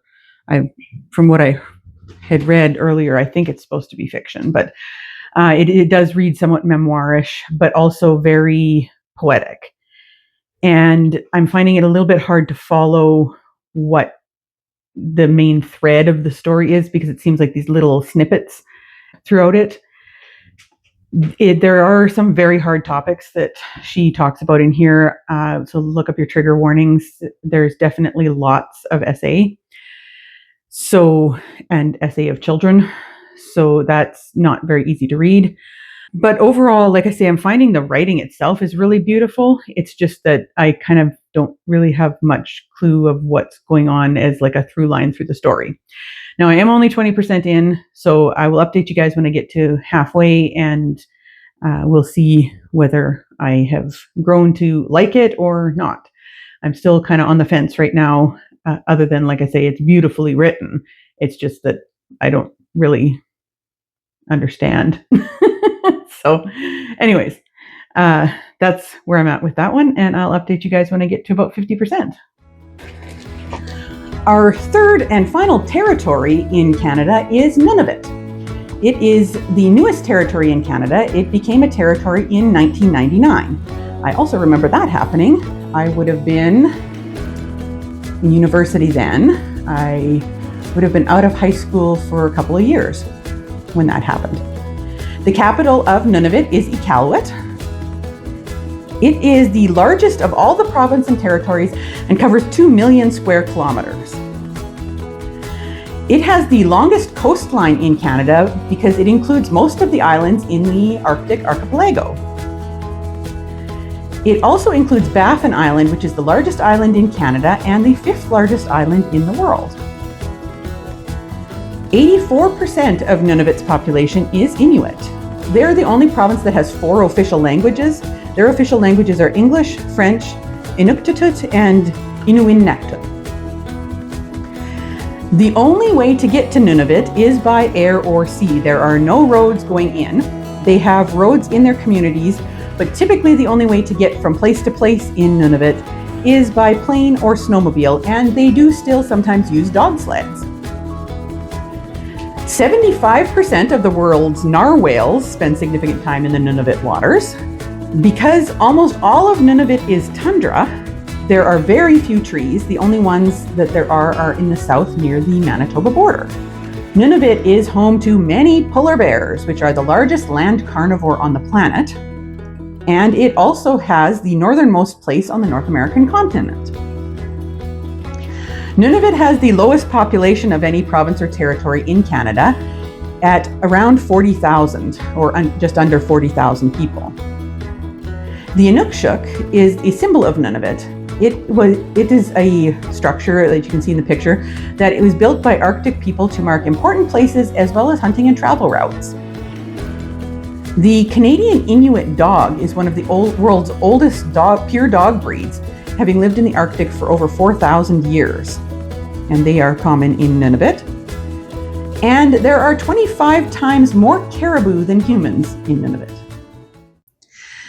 So I have gotten over 50% through Split Tooth by Tanya Tagak, and I'm not liking this one. I wanted to like it because it's very poetic and everything, but I'm not liking it. It reads a lot like Stream of Consciousness, and I've never been really into that style of writing. I think that the focus on the poetry and just on like trying to kind of bring in these more obscure ideas kind of takes away from it takes away from there being a real plot to it. Like I've read over half of it and I still couldn't really tell you what the plot is. I mean, I know from reading the back of it what's supposed to be going on, but I couldn't tell you, from reading it what the plot is. And I find that there's a lot of essay references, and there's also some really strange scenes. And I know they're supposed to be like metaphorical, but there's some really strange scenes with animals and humans doing things that I don't think they should be. But I think it's supposed to be metaphorical, but not really my thing. So I'm not really enjoying the book at all.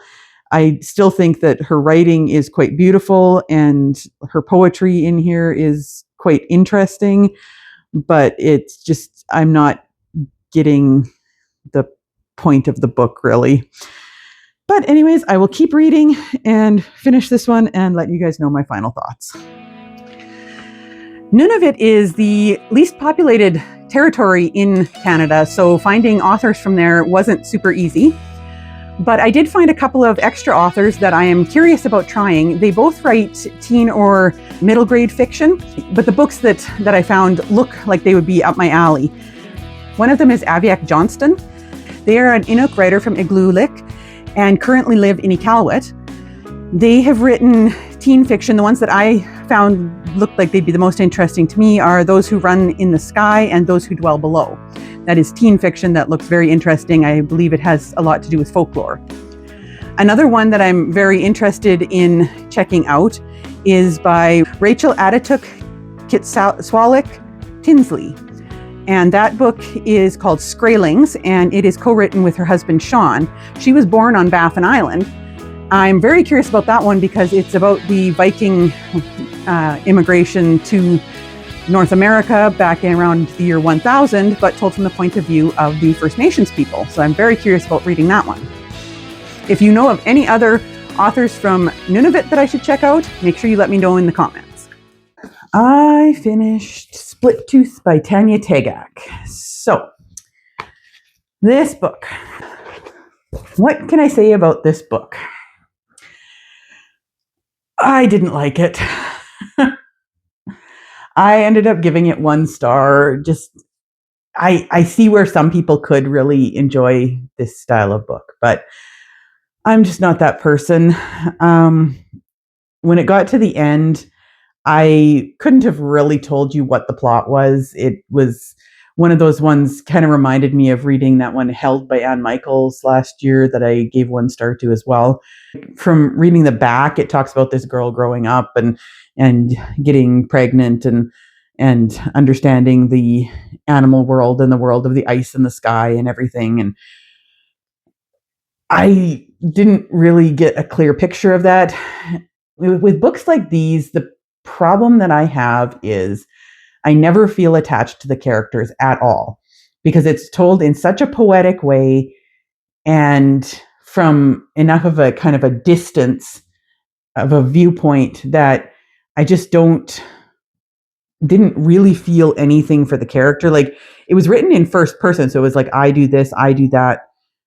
But by the same token, it still felt like you were quite distanced from the character. I also found that it read a lot like stream of consciousness, and I've never been a fan of stream of consciousness.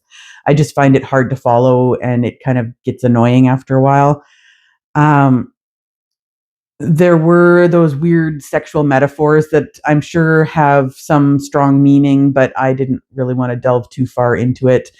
There was like a foxman sort of thing getting a blowjob and things like that. Just wasn't my thing. It did also feel like it was mostly like short vignettes, and then it would have poetry in between. But they didn't necessarily feel like they were connected in a cohesive story to me. It just wasn't my thing. There was a lot of essay, and in particular essay towards children in it as well.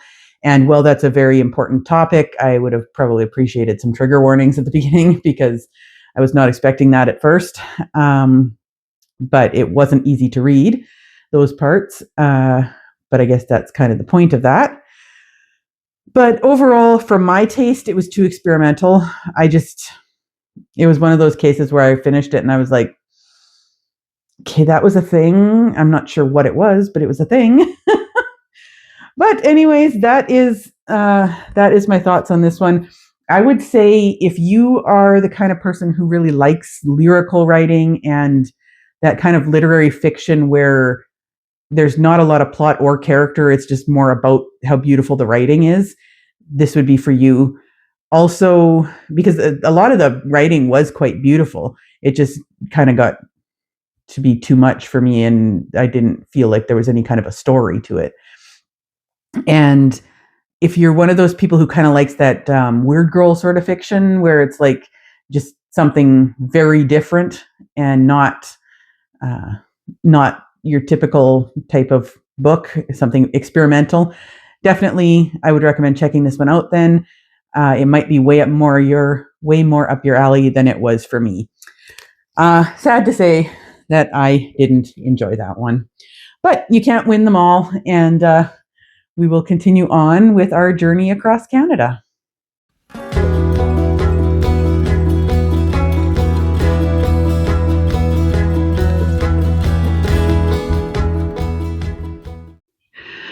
For the province of Manitoba, I have chosen to read Real Ones by Katharina Vermette.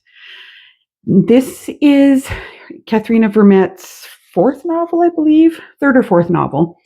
She is a Michif or Red River Métis writer from Winnipeg. She is also a poet and then a novelist as well. She was an MFA student in creative writing at the University of British Columbia. And she has won a Governor General's Award for her poetry, so that's pretty cool. Her writing is described as motivated by an activist spirit, particularly when it comes to First Nations issues. Real Ones is a novel about these 2 sisters. Their names are Lynn and June. They are Michif women who live, one of them lives in Winnipeg where she grew up, and the other one lives out in Vancouver, I believe, but is planning to move back home to Winnipeg.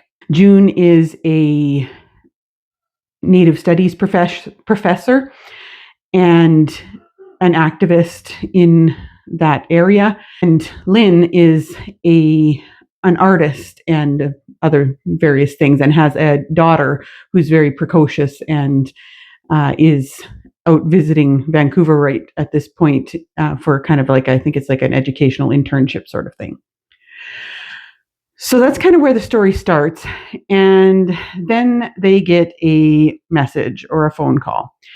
And their mother, whose name is Renee, is a very white woman. Their father is Métis, but their mother is a very white woman who has decided over the last several years, she's an artist, and she's decided to reinvent herself as a woman named Raven Bearclaw, who is First Nations and creating First Nations artwork.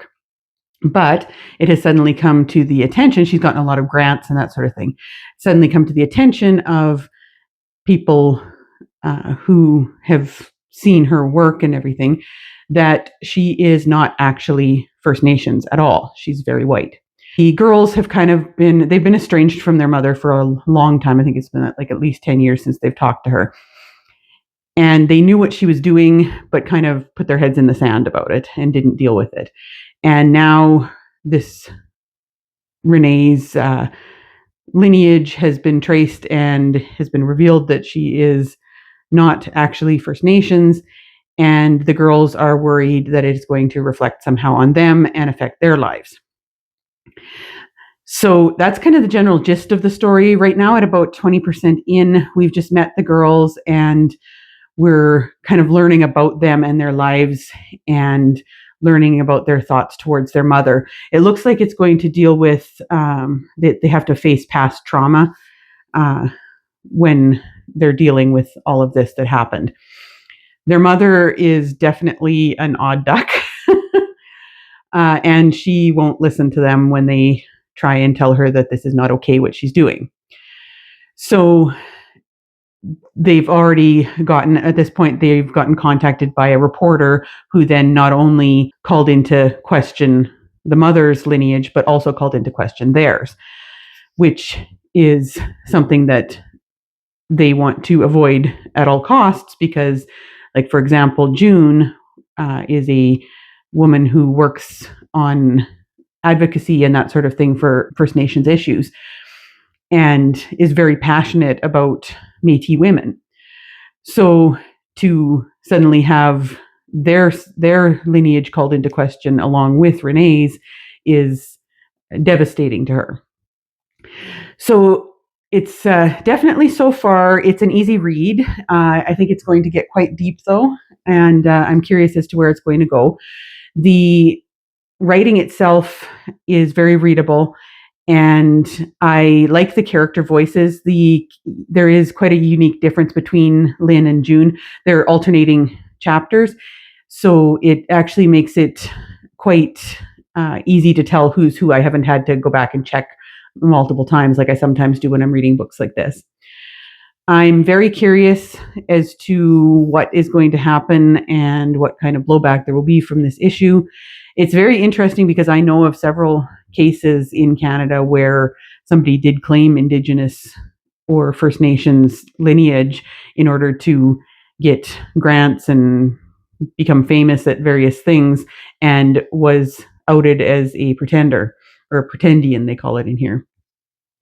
And I find that very interesting because, from a psychological standpoint, I can't understand what causes them to do that. So I'm curious as to whether she's going to delve into that at all in here, because to me, it makes no sense for someone who is in a majority culture to want to pretend to be a minority who has to struggle for everything that they get because of colonialism.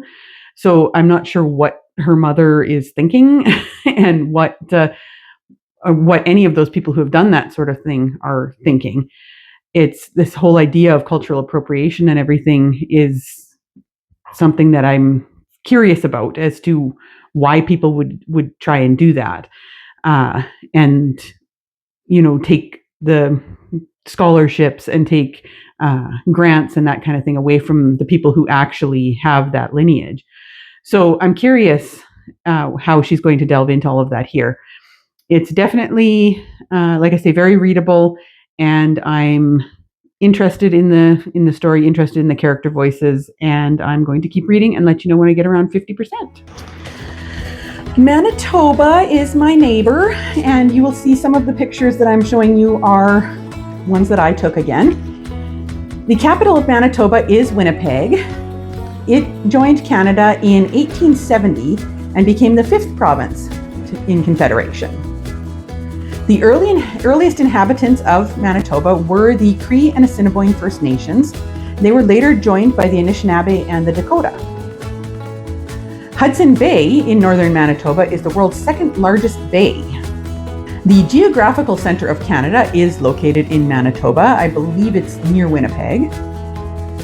And Winnipeg has been voted the Slurpee capital of the world for at least 20 years. This is a fun fact. Churchill, Manitoba, up in the north, is known as the polar bear capital of the world, and it also sees a large beluga whale migration and is one of the best places in the world to see the northern lights, where they're visible 300 nights a year. Manitoba has over 100,000 lakes, including Lake Winnipeg, which is the 10th largest freshwater lake in the world. The Spruce Woods Provincial Park near Brandon is a place where you can hike in sand dunes. Some of them reach up to 30 meters high. Fun fact, Winnie the Pooh got his name from the city of Winnipeg. There was a Canadian soldier in World War II who was the one who named him. Southern Manitoba has the International Peace Garden, which is a site on the border between Canada and the USA and is meant to represent peace between the two countries. I've been there a few times. It is also the home of the Canadian Mint, which mints all of the Canadian circulation coins. And another fun fact about Manitoba is that 10,000 years ago, Manitoba was covered by a lake, which is called Lake Agassiz, which was larger than all of the Great Lakes combined. I have now gotten very far into Real Ones by Katharina Vermette. I am over halfway, actually I think closer to 60% than the 50 where I was going to update you, but I read quite a bit last night. I am enjoying this one. It's not my typical type of book that I would normally read, but it's immensely readable. The voices of the characters are very readable. The topic is compelling to keep you reading. There's not a whole lot happening plot-wise, but it's more of a character study than anything to really focus on with the plot. There are a lot of family dynamics that make it complicated. It has a lot to say about cultural appropriation and some very interesting discussion on that. This is another one that could make for a really good book club type book, because there'd be so many things that you could discuss with how the characters are dealing with the things that are going on, the responses of the public to their mother being outed as a pretendian, and just their responses and the history that you're learning, the trauma that they've gone through. So it definitely, I think, would make a really interesting book club discussion book, but I am going to continue reading and hopefully finish this one soon. For Manitoba authors, there's a few that I'm curious about. One is Adriana Chartrand. She has written one called An Ordinary Violence, which is a supernatural horror, so I'm curious about that one. She was born and raised in Winnipeg. Another one is Margaret Sweatman, who has written historical fiction and thrillers. The historical one that I'm curious about is called Fox, and the thriller is called Nightbirds, and she is also from Winnipeg. One that I have some books by but haven't read yet is Sandra Birdsell. I have one called The Russlander, which is historical fiction, and she has lived most of her life in Morris, Manitoba, but now lives in Regina, Saskatchewan. Well, last night I finished reading Real Ones by Katharina Vermette. So I ended up giving this one, hi Yoongi. I ended up giving this one 3 stars. I thought it was well written and an interesting book. It brought up some very important issues to do with cultural appropriation, and it would definitely make some good thinking points and discussion points for a for like a book club sort of thing. But I found for me, it was a little too character focused with almost no real plot. And I felt like towards the middle to end of the book, I started to struggle with telling the sisters apart necessarily when they were speaking. Their voices were fairly similar by that point. And I mean, yeah, they're sisters, so they're going to have fairly similar voices, but it was a little hard to tell them apart. So I had to keep going back and looking to see whose chapter it was, unless there was some strong indicator, like, you know, the one has a husband, the one has a daughter, kind of thing. But overall, I think it was a very interesting book, and it was well written, and I think brought up some very, very important topics. So that is my book for Manitoba, and we're continuing on our journey.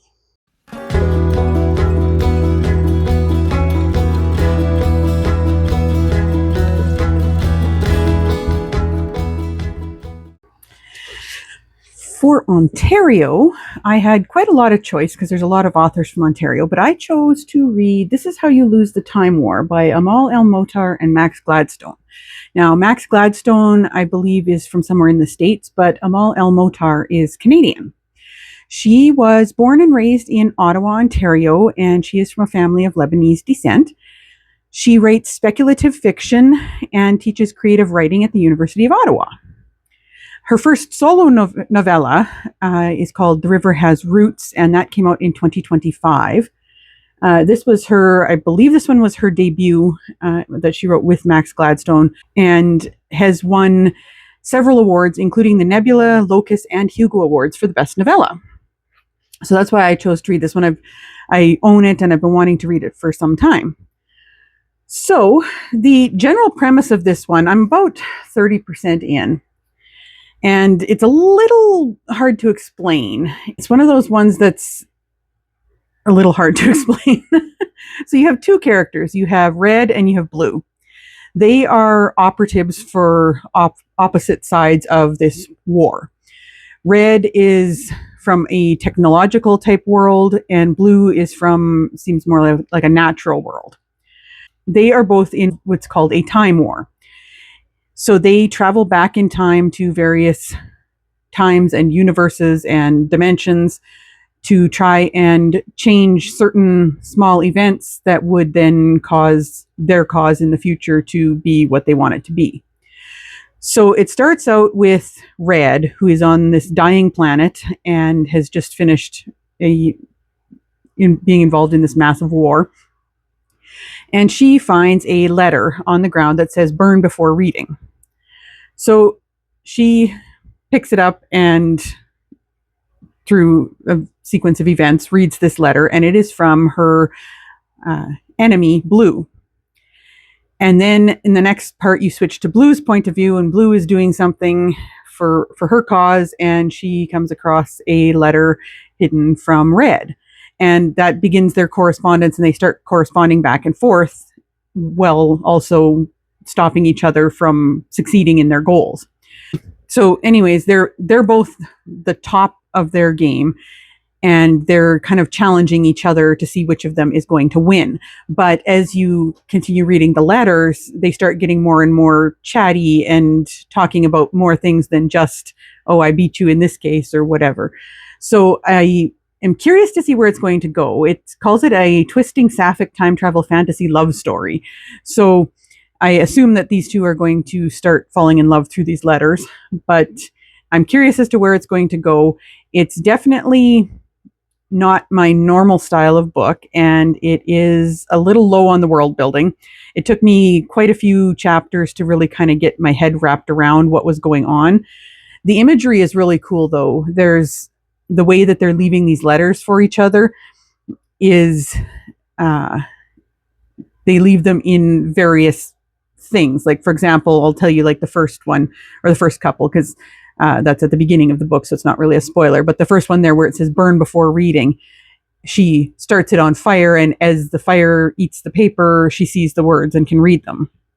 And then the first one that Red sends, she had left a jar of water in this hospital where Blue was going, and she had to boil the water to get the words out of it in order to get this letter. And so it's all these weird things like that is the way that they leave their letters for each other.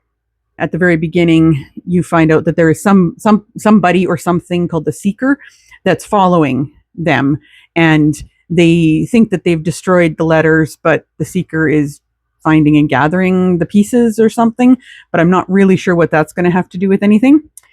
So anyways, that's where I'm at about 30% in. It's reading quickly because it is just a novella. It's under 200 pages. And I am very curious to see where it's going to go and whether I will end up liking it in the end. Right now, it's readable, but confusing. So that's where I'm at right now. Ontario is the home to 2 of every 5 people in Canada. 14.9 million people live there. And it is the most populated province in Canada.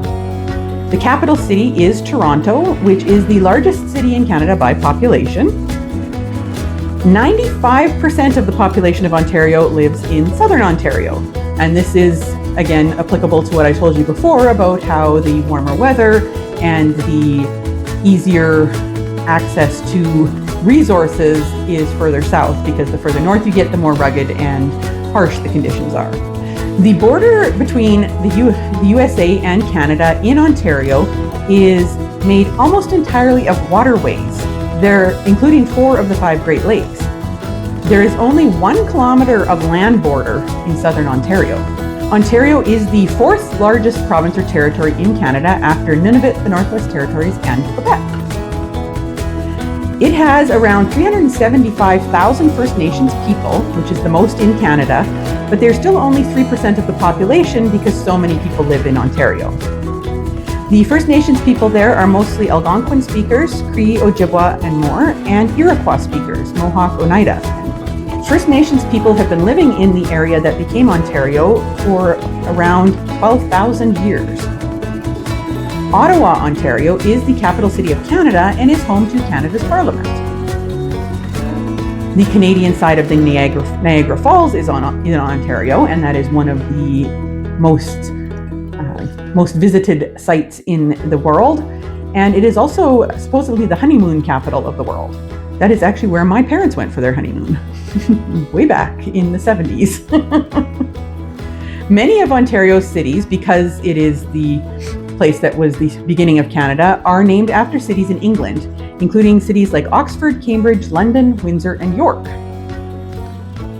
There are around 250,000 lakes in Ontario, which makes up 20% of the world's fresh water. Manitoulin Island in Lake Huron is the largest lake island in the world. Northern Ontario is very sparsely populated. It is mostly made up of the Canadian Shield. Point Pelee is the southernmost point in mainland Canada, and it stretches into Lake Erie and further south than the Northern California border. The area that is now Ontario was called Upper Canada in 1791 and was a British colony, and then it became a province at Confederation on July 1st, 1867. Ontario is Canada's largest wine producer, and 90% of Canadian ice wine is made in Ontario. And for another fun fact, between 1976 and 2007, the CN Tower was the world's tallest structure. In 2007, it was replaced by the Burj Khalifa in Dubai. I have been reading more of This Is How You Lose the Time War by Amal El-Montar and Max Gladstone. I have gotten right around halfway now, and I'm still not sure how I feel about it. The writing is quite pretty, but I'm not a big fan of really flowery writing, especially when the writing is taking more of center stage than the plot. I tend to like to have a better feel for the plot and the characters. in spite of, like, with or without flowery writing. But when the writing is so flowery that seems to be like the main focus of it, then it's not really my cup of tea. By 50%, I'm starting to get more of a feel for what's happening, but I would really love more detail on the world and how this world works. Because I love things with the idea of like time travel and the idea of these people going forward and backward in time and different dimensions, and how it's described as threads of this dimensions and all of that. And I find that kind of stuff really fascinating, but it's just so surface level because, I mean, and granted it is a novella, but the main focus, of course, is the relationship between these two characters. So you're just getting little snippets here and there of the actual world and how it sort of works. And for me, that's the part that's really interesting. So I'm just not getting enough of the part that interests me. But I am going to continue reading and hopefully finish this one and let you guys know my final thoughts on it. There are many writers from Ontario that I am curious about, but I narrowed down the list. Ontario has a very large writing community, and it is, of course, the largest province in Canada, so it makes sense that they would have a very large pool of writers. Some of the ones that I am interested in trying or have tried are Kendra Coulter. She's written one called The Tortoise's Tale, which is life from the point of view of a tortoise. And anybody who knows me knows I love books from the point of view of animals, so I'd be very curious to read that one. She is a professor at Huron University.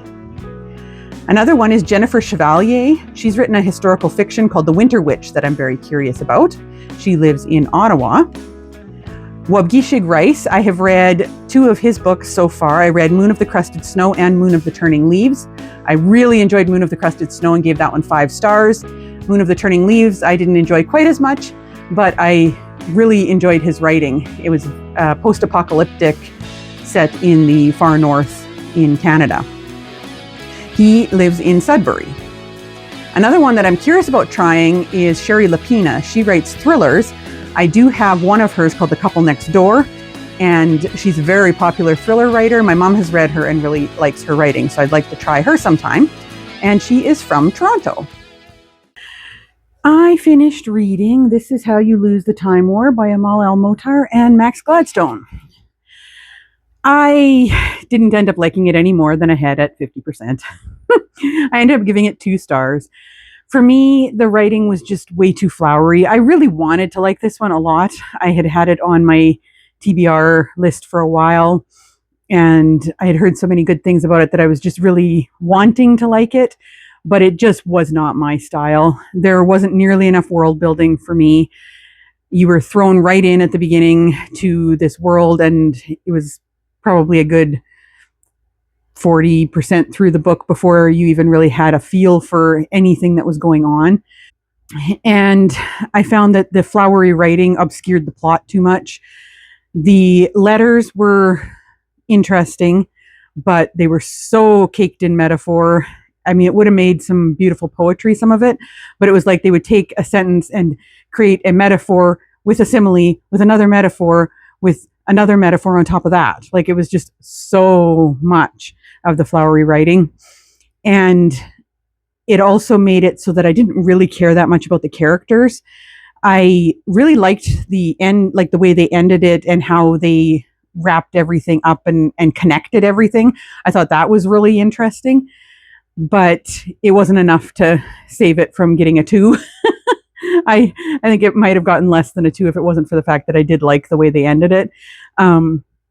But overall, I just didn't care about the characters at all, because all I was reading was this flowery writing. And it was like I'd read a paragraph and it's like, okay, those were words. They sounded pretty, but they meant really nothing to me. So just not my style. I know a lot of people loved this book. When I was looking at the ratings on it, it seemed quite divisive. Either people loved it or they hated it. And unfortunately, I'm one of the people who didn't like it. I can't say I hated it. I liked reading this one better than reading Split Tooth, but I still didn't love it. That's all I can really say about that one. So that was This Is How You Lose the Time War. Now let's move on to our next destination.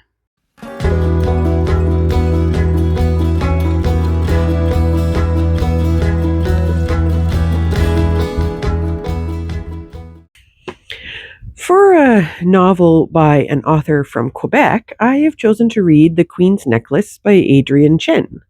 Adrienne Chin is an author who was born in Newfoundland and was raised and spent most of her growing up years in Quebec. So that's why I've chosen her for my author from Quebec.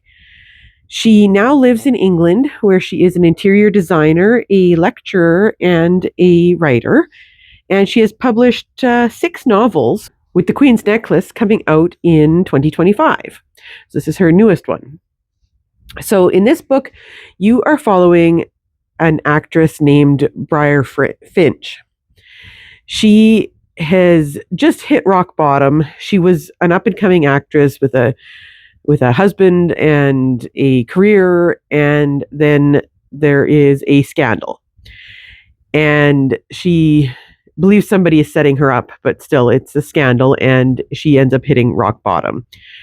So in order to kind of resurrect her image, she decides to go on this show in England where they talk about your family history. And through this show, she meets this cousin of hers, distant cousin, and discovers that she is actually descended from Mary Boleyn. So that's kind of what starts it. And then she learns about the Boleyn necklace, which is the necklace with a B on it that was very famous as Anne Boleyn's necklace. And then, of course, things are going from bad to worse, and she kind of ends up trapped over in England and staying with this cousin of hers while she's working on a mini-series there. And then you have a dual timeline. You also are going back to the Tudor times, and right now it's when Anne Boleyn and Mary Boleyn were teenagers, young teenagers. So you've got that timeline going on as well in the background. And apparently what is supposed to happen, it hasn't happened yet, but I'm at about 20% through the book. And she ends up stumbling on the find of the century, Anne Boleyn's bee necklace, as enigmatic as Henry VIII's most notorious queen herself.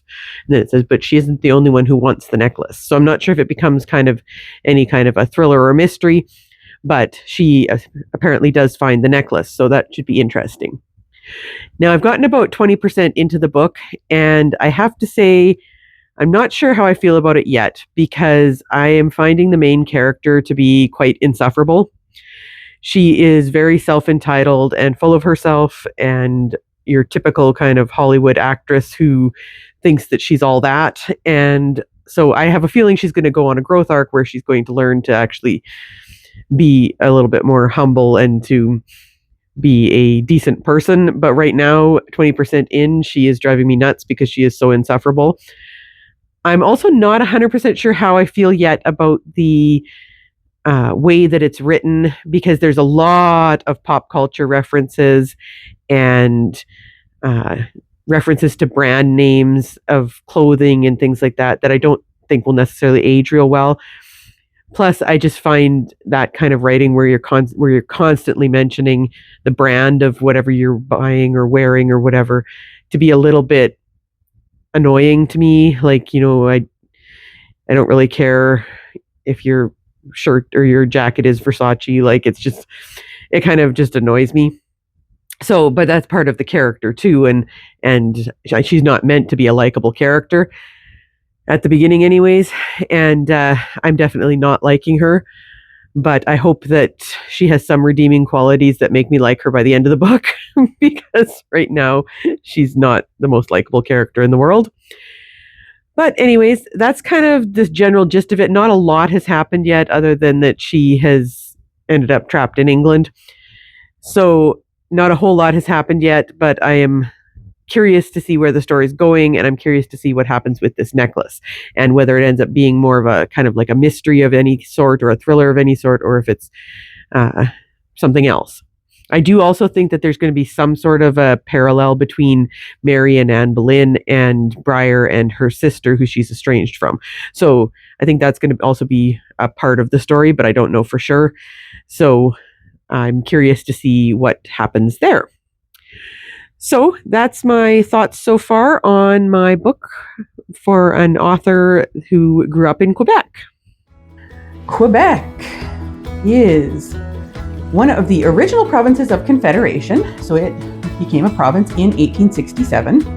It is the second largest province territory by land and behind only Nunavut. The capital of Quebec is Quebec City, but its largest city is actually Montreal, which is the second largest city in Canada. Quebec is the second most populated province in Canada after Ontario, with 8.6 million people making Quebec home, and that is 23% of Canadians. Quebec City and Montreal are both along the St. Lawrence River, which is the largest river by volume in Canada. It is also the only province where French is the only official language. English isn't actually an official language there. 85% of the people are francophones, which is people who are predominantly French speakers, and 95% of the people in Quebec speak at least conversational French. You'll also notice if you go to Quebec that all of the road signs and any signage in Quebec is in French, and occasionally there is English or other languages written underneath it, but it has to be smaller. The French has to be the largest. The people of Quebec speak a dialect of French that is known as Quebecois French, which is different from the French that is spoken in France. 2.3% of the population of Quebec are First Nations, mostly Algonquin and Iroquois, with Inuit people living in the north. Quebec produces 90% of the country's maple syrup, and that is about 55 million liters of maple syrup a year. Quebec is mostly covered by the Canadian Shield, with tundra in the far north. Most of the people in Quebec live in the St. Lawrence River lowlands, which is in the far south. The Arctic region of Quebec is known as Nunavut and takes up the upper third of the province. Around 12% of Quebec is covered in water, and that makes up 3% of the world's fresh water. So as you can see, Canada has a lot of the world's fresh water in it. Percy Rock off the coast of the Gaspé Peninsula is one of the most recognizable natural landmarks in Canada, and it is 433 meters long. Quebec City is the only remaining walled city north of Mexico City in North America. The Cathedral Basilica of Notre Dame de Quebec is the oldest church in Canada, dating back to 1647, which to those of you in Europe is not that old, but to us over here in North America, that's pretty old. The Gulf of St. Lawrence is the home to blue whales, belugas, and minke whales. Minke whales? Mink whales? I don't know how to say that. Mink whales. The north of Quebec is home to musk oxen, Arctic fox, and polar bears. Interesting fact about Quebec, there are 10 Nobel Prize winners in physics, chemistry, and medicine that were originally from Quebec. I have now made it halfway through The Queen's Necklace by Adrienne Chin. And I have to say, I am actually enjoying it more now than I was at the beginning, thankfully. I still definitely prefer the 1500s timeline with Anne and Mary. I'm just finding their story a little bit more interesting. I find their characters to be quite a contrast, which makes for a very interesting bit of the story. I am starting to feel a little bit nicer towards Briar, although I still don't really like her. But you're getting some of her backstory and kind of seeing how she grew up, and so that's kind of making you understand her a little bit better. But it's kind of one of those cases, like I'm at about 50% now, and I'm starting to kind of tolerate her. It's one of those cases of you've made the character so unlikable in the beginning that it's hard to accept that eventually you're supposed to be rooting for that character. So, and that's kind of a fine line that you run when you're writing a character that's unlikable, but then has growth, an interesting growth arc, because she made her so unlikable at the beginning that I'm finding now that it's not necessarily, the changes in her don't necessarily ring real true to me yet, because like things are falling apart around her, and she's having to do things she never thought she'd have to do, and she's dealing with all these different issues. But it seems a little strange to me that her whole personality would change quite as quickly as it has. And it's like by the time I realized I was kind of supposed to be rooting for her, I already didn't like her. So it's a situation like that. So we'll see where it goes and how I feel by the end. But so far, I'm definitely more interested in the historical portion than I am in the present day, which seems to be a fairly common theme for me with some of these type of books, especially when the present day main character isn't somebody that I really connect with. So I am going to continue reading that one, and I will let you guys know when I'm done. I had a bit of a hard time finding a list of writers from Quebec. So if you know of any good writers from Quebec that I should be checking out, make sure you let me know. But these are the few that I found that I've either read or am interested in. One of them is Leonard Cohen, who is a very famous Canadian poet. I am in the process of reading one of his books of poetry, and I have listened to his music before. He was born in Westmont, Quebec. One that I'm interested in checking out is Louise Penny. She is the author of the Inspector Gamache novels, which are mysteries that are set in Quebec, I believe, and she lives near Montreal. Another one that I have books of but I haven't read yet is Mordecai Richler. He is a classic Canadian novelist, and he lived in Montreal. I haven't actually read any of his books, but they are considered Canadian classics, and I have a few of them. One that I'm curious about trying is Sally Armstrong. She's written one called The 9 Lives of Charlotte Taylor. It's a nonfiction retelling of, I believe it's one of her ancestors' lives that looks like it'd be very interesting and right up my alley. Sally Armstrong is a journalist and nonfiction writer, and she was born in Montreal. Raven, do you have an important message for people? Do you have an important message to tell people? Well, last night I managed to finish The Queen's Necklace by Adrienne Chin. I ended up in the end giving it 2.5 stars. The main character never got any more likable. I was trying hard to like her, and she just ended up being so insufferable.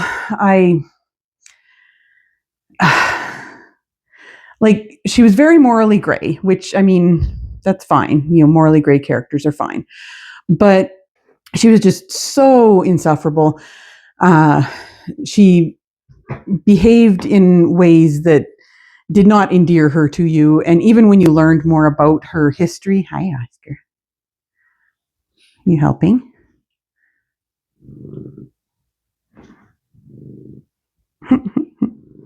You silly.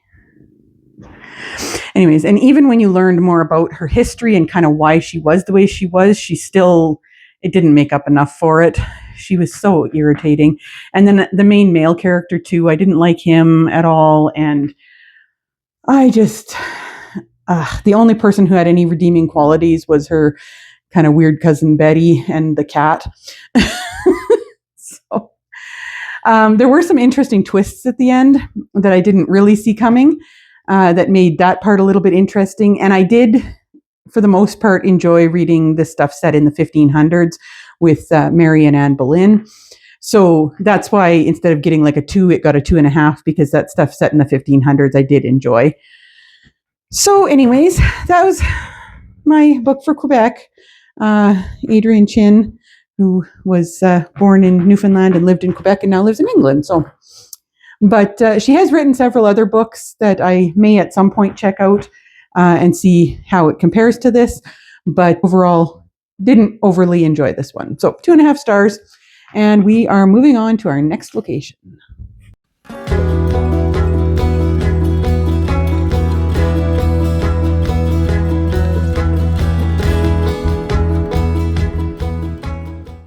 The book that I've chosen to read for New Brunswick is The Sea Captain's Wife by Beth Powning. Now, Beth Powning is a Canadian writer who was born in Connecticut, but moved to Canada in the 1970s, and she now lives in rural New Brunswick. Her writing tends to focus on nature, history, and resilience of people. And she has written 4 novels. The Sea Captain's Wife is one of them. It was written in 2010. Her latest novel is from 2021, I believe. So I'm sure she's probably working on something more, since it seems to be about, looking at it, it seems like it's about 5 or 6 years between books. So But this book here, I've gotten to about 20%. You're following a woman named Azuba. She lives in, it takes place in the 1800s. She lives in a small shipping community in New Brunswick. She ends up marrying a sea captain, a merchant sea captain, and has dreams of going with him on his voyages. And this was a thing that a lot of families did back then because of the length of the sea voyages. But before they get married, and then before she can go with him, he is persuaded by her father and family members to not let her go along. So she's kind of devastated by this, but she accepts it for the most part. And then she ends up getting quite lonely while he's away, and she makes friends with the local minister, but they end up getting into a situation where it looks like something may have happened. And so when her husband comes back, he decides that he will take her and their daughter with him to avoid any further issues. So anyways, that's the general premise of it. I am really enjoying this one. I really like the writing style. It is written in a very readable way. And I like the character. Azuba's character is one of those strong, independent women in a historical setting that I like so much. I've always been really into that kind of character. I like the way that she is unique and thinks differently than some of the other people in the area. And I really am enjoying just reading things from her point of view. She has a very interesting voice. I have just gotten to the part now where they've just set off on their first voyage, and I'm really excited to see where it goes and excited to see how the relationship between her and her husband changes and grows, because right now he's really annoying me. He's pissing me off. But anyways, yes, but I'm really, really enjoying this one, and I will let you guys know further thoughts when I hit about halfway. The province of New Brunswick is the largest of the 3 maritime provinces. The other 2 maritime provinces are Nova Scotia and Prince Edward Island. The capital of New Brunswick is Fredericton, and it is one of the 4 original provinces that were included in Confederation in 1867. 4% of the population of New Brunswick is First Nations, mostly Micmac, Maliseet, and Wolastoqiyik tribes, or the Métis. In the 1800s, New Brunswick was known specifically for as a center of woodworking and shipbuilding. It is the 3rd smallest province in Canada, and it makes up only 0.7% of Canada by landmass. The population, however, is around 790,000. That is the 2nd lowest in Canada, and about half the population lives in the rural areas, which is kind of interesting compared to a lot of other places where the majority of the population is centered around cities. 83% of the province is covered in forests, and the Appalachian Mountains actually cover its northern half. It is actually the only official bilingual province in Canada. So Canada is officially bilingual, but each province has their own rules. And New Brunswick is the only one that is officially bilingual with English and French. The French that's spoken there is different from Quebecois French. It's a dialect called Acadian French. And if you want to read some very interesting history, look up the history of the Acadians. I have been reading a little bit about that. I decided not to include a lot of history in this section just because I can get really in-depth into history and this would be a very long video. But look that up, it's very interesting. Manufacturing, mining, and forestry are the main industries in New Brunswick. The Bay of Fundy is between New Brunswick and Nova Scotia, and it has the highest tides on Earth. They come up to 16 meters, and it is a great place to see marine life. The bay is a feeding ground for 15 different species of toothed and baleen whales, including the rare right whale. The high tides also make the St. John River flow backward twice a day, creating what's called the reversing rapids. The world's oldest intact shark fossil was found in New Brunswick, over 409 million years old. The University of New Brunswick is one of the oldest in North America. It shares the title with the University of Georgia. New Brunswick has more than 60 lighthouses, which I want to go to the Maritimes sometime and see the lighthouses. I love lighthouses.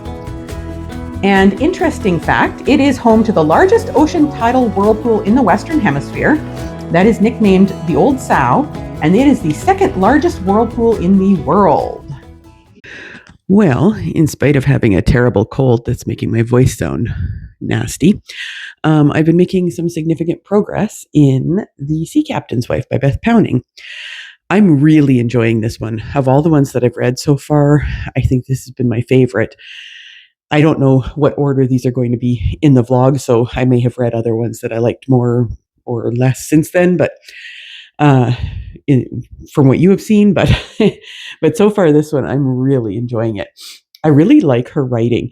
It's very, I would call it kind of immersive. Like her descriptions of everything are so, they're so detailed, and it just really puts you in the scene. Like you just feel like you're there with the character on the ship.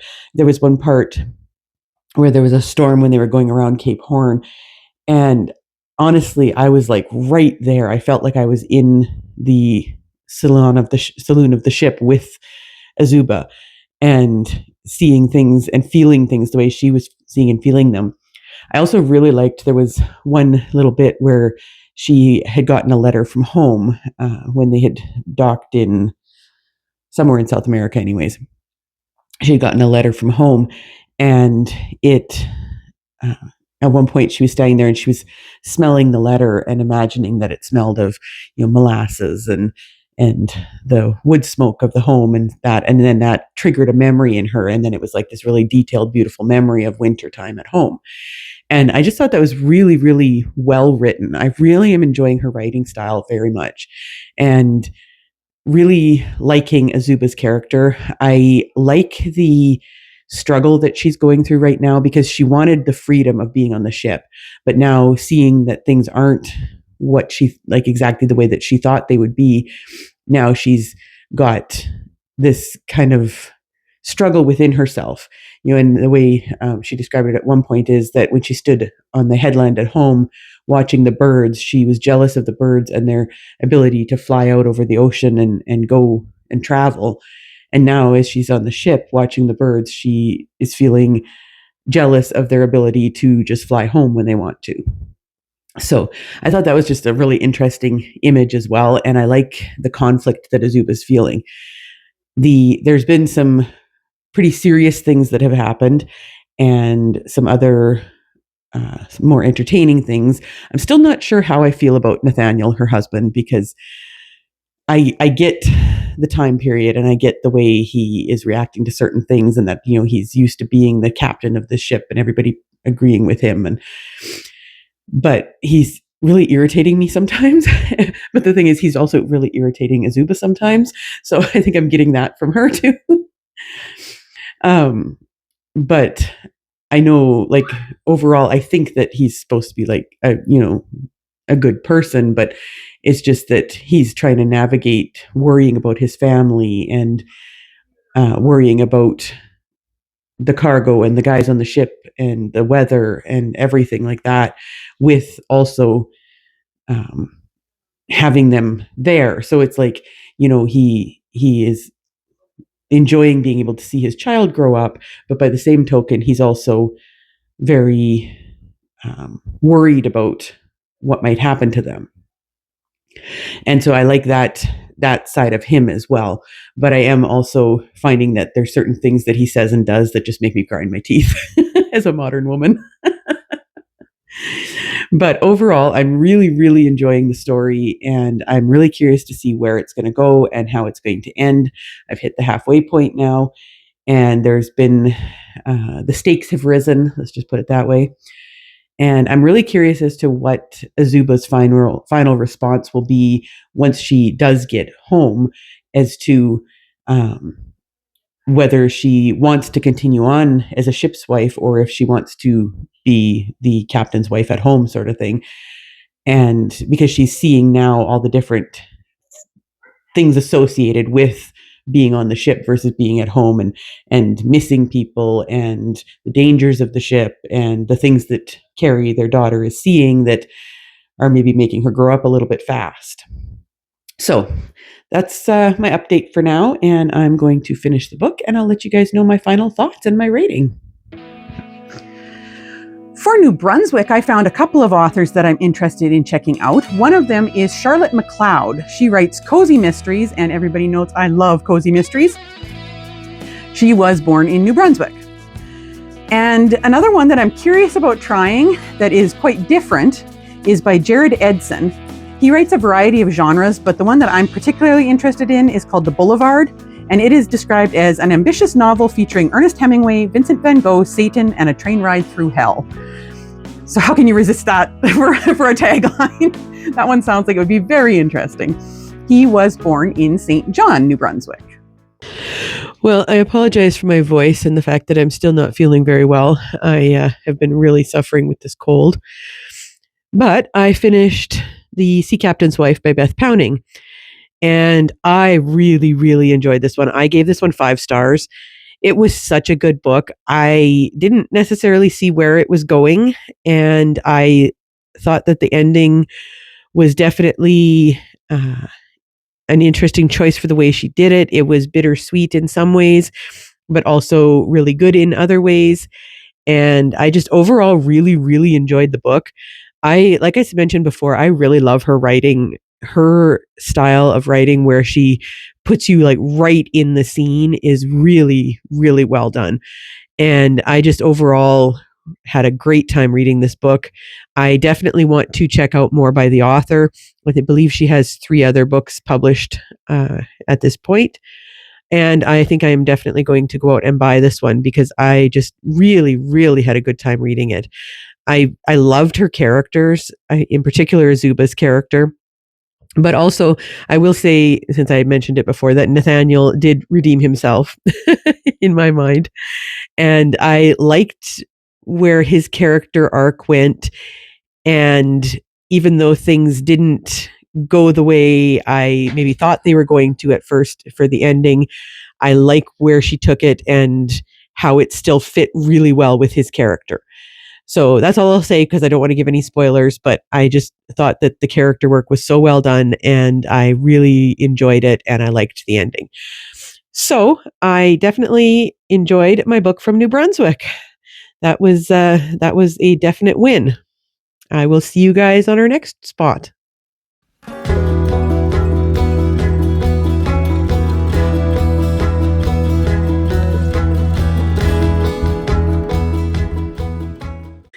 The book that I have chosen to read for the province of Nova Scotia is The Spirit of Scattery by Leslie Crew.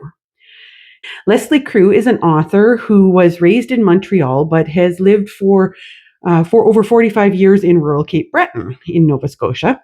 She began writing when she was 50, which I find really interesting as a writer myself I started writing when I was young, but as a writer who didn't publish anything until I was quite a bit older. I find that very inspiring. She has actually written 15 novels, and The Spirit of Scattery is her newest one. So this book follows the lives of 3 young people in the 1920s, 30s, and 40s. I believe it goes further on into the 40s.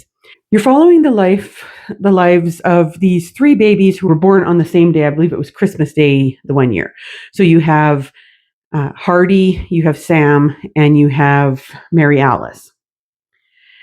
And Mary Alice is able to see the ghosts of Scattery Island, in particular, a certain ghost named Cora. Cora is the one who is telling the story. She is the spirit of Scattery. She was a shipwreck victim in the early 1800s. So she now lives there and takes an interest in the residents of the small community there. So you start by following these 3 young people as they are growing up and their friendships and how their friendship is changing. You follow them as change is lapping at the shores of the isolated island. The Second World War is the biggest change of all. One friend leaves to fight, one tends the light, and one struggles to understand how a place where wealth is measured in fish and family can possibly survive this out-migration. And so it says it's part ghost story, part romance, part history, and a stirring tribute to young soldiers and their brave war brides. So I'm curious where it's going to go with that. I haven't gotten to anything close to, it's like 1937, I think, now where I'm at, and the kids have just turned 16, I believe. So I'm curious as to where it's going to go. I've hit about 20% now. The story being told from the point of view of Cora, the ghost, is an interesting choice. I don't really like it. Her character is interesting enough, but you're getting the story of these three young people who you're supposed to care about through the eyes of an observer. So you're not actually in their heads. And I'm finding myself feeling quite distanced from the characters. I'm not feeling like really connected to them. And then because like this first 20% has taken place over, 16 years of their lives, it feels like you don't really know any of the characters. And now I assume when it gets into the stuff about the Second World War that's coming up, it's probably going to, things are probably going to slow down, and you're going to get more about each character and feel a little bit more about each character. But you're still that one step removed from the characters. Like you're not in their heads, you're in the heads of this ghost who's watching them and taking an interest in their lives. So at this point at 20% in, I don't really feel very much for the characters, so I'm not overly invested in the story. And that's kind of the main issue that I'm having with it so far. I'm like, the story itself is fine, the writing is fine and everything, but I'm just not feeling very invested. So I'm going to continue reading though, and I will let you know when I get to 50% and how I'm feeling at that point. Nova Scotia is one of our 3 maritime provinces. It was also one of the 4 original provinces that joined in Confederation in 1867. The capital of Nova Scotia is Halifax. It is the traditional home of the Mi'kmaq people. First Nations and Métis people now make up about 6% of the population of Nova Scotia. The Scots are actually the largest ethnic group that lives there. It is the second smallest province, which is only 0.6% of Canada's area. And it is surrounded by the Atlantic Ocean, except for a 24-kilometer stretch that connects it to New Brunswick, and that is called the Isthmus of Chignecto. The province of Nova Scotia is actually located exactly halfway between the equator and the North Pole. The largest island there is Cape Breton Island, which makes up over 18% of Nova Scotia's land. The province actually has about 3,800 islands. It is the most populated of the Atlantic provinces, but it is the 4th smallest province in Canada. Nova Scotia is known for its fishing, its lobsters, and its scallops. No point in Nova Scotia is more than 67 kilometers away from the ocean, and its coastline is 13,300 kilometers long, which is double the entire width of Canada. One of the islands in Nova Scotia is Sable Island, which is off the south coast, and it is known for causing shipwrecks because of all the sand reefs. There are around 350 shipwrecks in the area of Sable Island, and it is also home to the Sable Island wild horses. Nova Scotia, again, shares the Bay of Fundy with New Brunswick. There is 160 billion tons of water that flow in and out of the bay daily, and that is more than the combined volume of all the world's rivers put together. Peggy's Cove is near Halifax, and it is a well-known attraction. It's a small fishing village with a beautiful lighthouse. There are more than 150 lighthouses in the province of Nova Scotia. And, interesting fact, the largest lobster ever caught in the world was in Nova Scotia. It weighed 20.14 kilograms or 44 pounds 6 ounces. Nova Scotia is well known for its lobster, and they even make lobster ice cream and lobster beer. I have been reading The Spirit of Scattery by Leslie Crew, and I am now right around midpoint of the book. So I thought I'd better give you guys a little update on my thoughts. So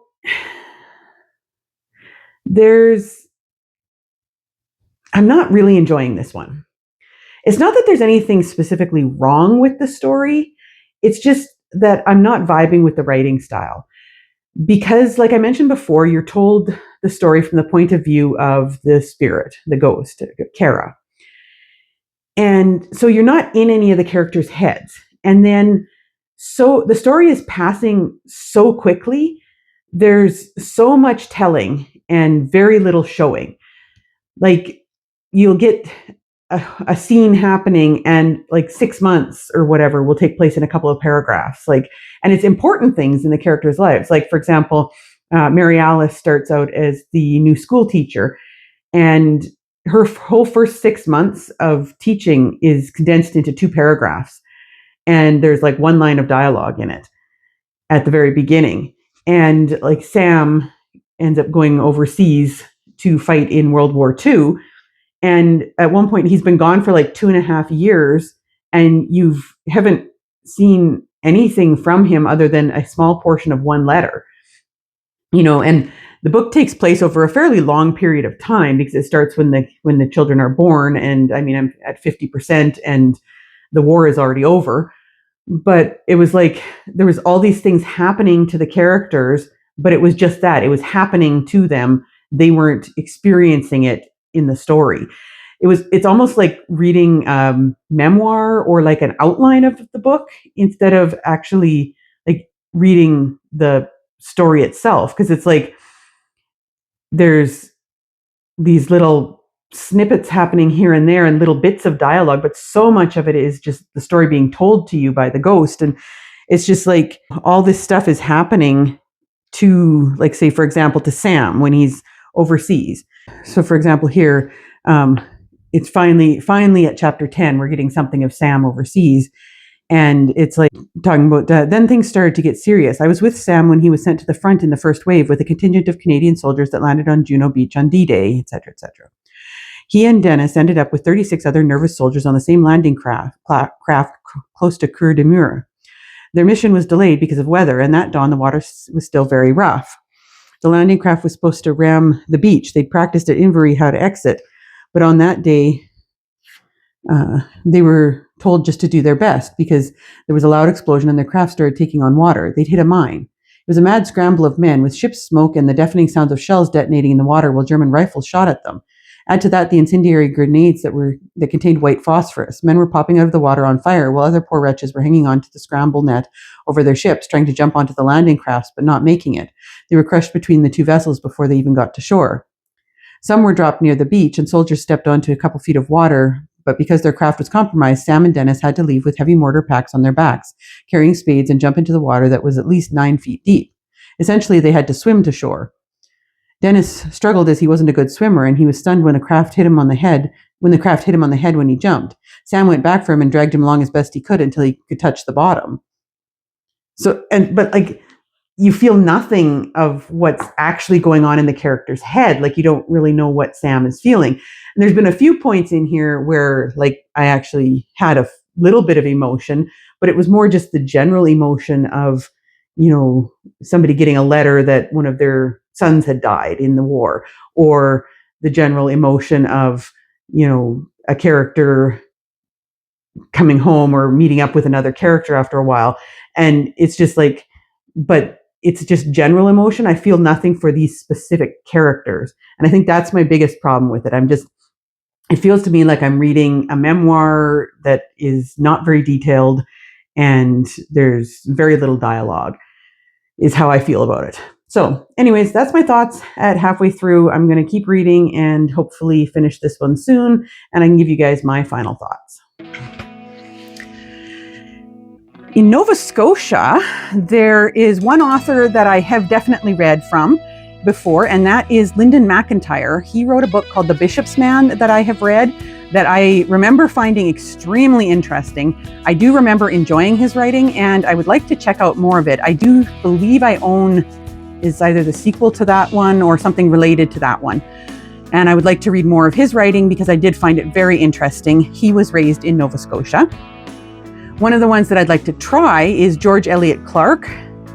They have written a historical fiction from a Black perspective called George and Rue. He's a 7th generation Nova Scotian. I'm very curious to read that one because as I was doing some of my research on Nova Scotia, I discovered that they have an interesting history in relation to the Black people who live there. So make sure you look that up if you're also interested in history at all. Another one that I would like to check out is Tom Ryan. He's written one called The Treasure Hunters Club, which I am hoping to actually read before the end of this month. But if I don't, I do have it on my TBR, and I believe he's written a few more novels, but it is a mystery, and I'm very curious about that one. It's been on my TBR for quite a while, and Tom Ryan lives in Nova Scotia. So yesterday I finished reading The Spirit of Scattery by Leslie Crew. Unfortunately, for me, it didn't get any better. I really didn't enjoy it very much. I ended up giving it 1.5 stars. I liked it better than the one I gave 1 star to, but it still just didn't work for me. For me, it felt too much like you were reading an outline of a story rather than a story itself because there was so much telling and very little showing. And then the time was an odd factor too, because it was like, for example, the whole Sam going to fight in World War II, there was a whole bunch of stuff that happened to him over there, but it was all condensed into 3 pages in the book. Like it was literally 3 pages long. And I felt nothing for him because there was very little there. It was just like I was reading a history book about something that happened to someone. And there were time jumps within scenes too, which to me was unnatural. Like there was at one point where there was this shipwreck and along the coast, and everybody was trying to rescue these people. And then you've got that the one character is laying in bed and thinking about what heroes these guys were, because it's like that night, thinking about what heroes the guys actually were. And then within the same, like it's the next paragraph, no scene break or anything. It's like, and at Easter that year, so-and-so had their baby. It was just like, what? Like, when did we get there? We were still in the shipwreck part like months ago. So it just didn't really work for me. I also felt like the ghost's point of view really didn't add much to the story. It was kind of it was a interesting idea, but I found that all the ghost's point of view did was distanced you from the action, really. So I didn't care for that much either. I just overall, it just wasn't my style. I found it extremely boring. I did tear up a little at the end, but that's because of menopause. Otherwise, it was tears of boredom because I was just not enjoying it. So I gave that one 1.5 stars, and we will move on to our next province.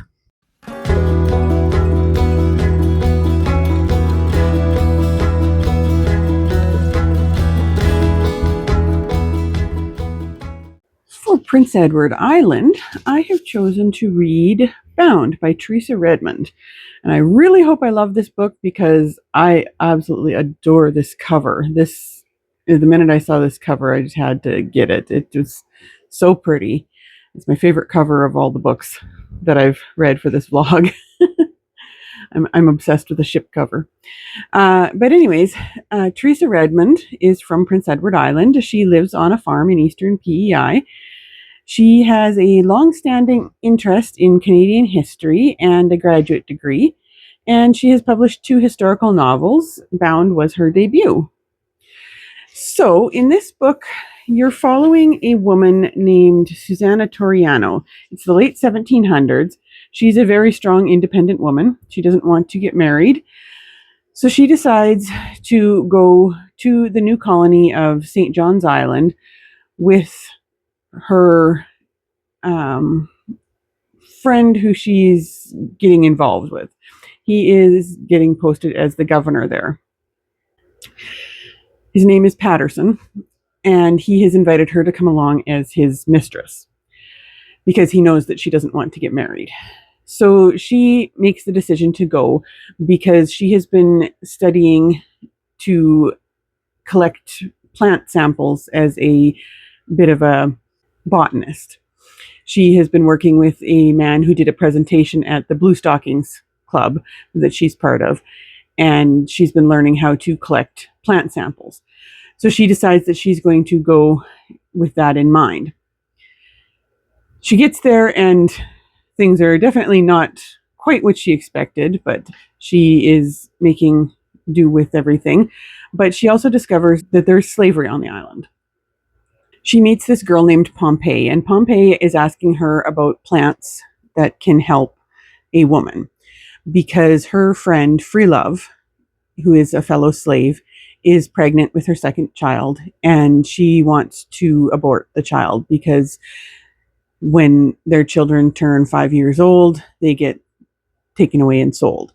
And so she doesn't want to bring another child into the world, into slavery. This is how Susanna gets introduced to the idea of slavery, really. They had a presentation at their club from a guy who's an abolitionist. So she's very opposed to slavery. So she decides that she's going to see what she can do to try and help. So that's kind of the general gist of it. And then I know from reading the back that Freelove ends up getting accused of stealing from the people that she belongs to, and is sentenced to death. And Susanna decides that she's going to figure out a way of saving her and rallying the community around.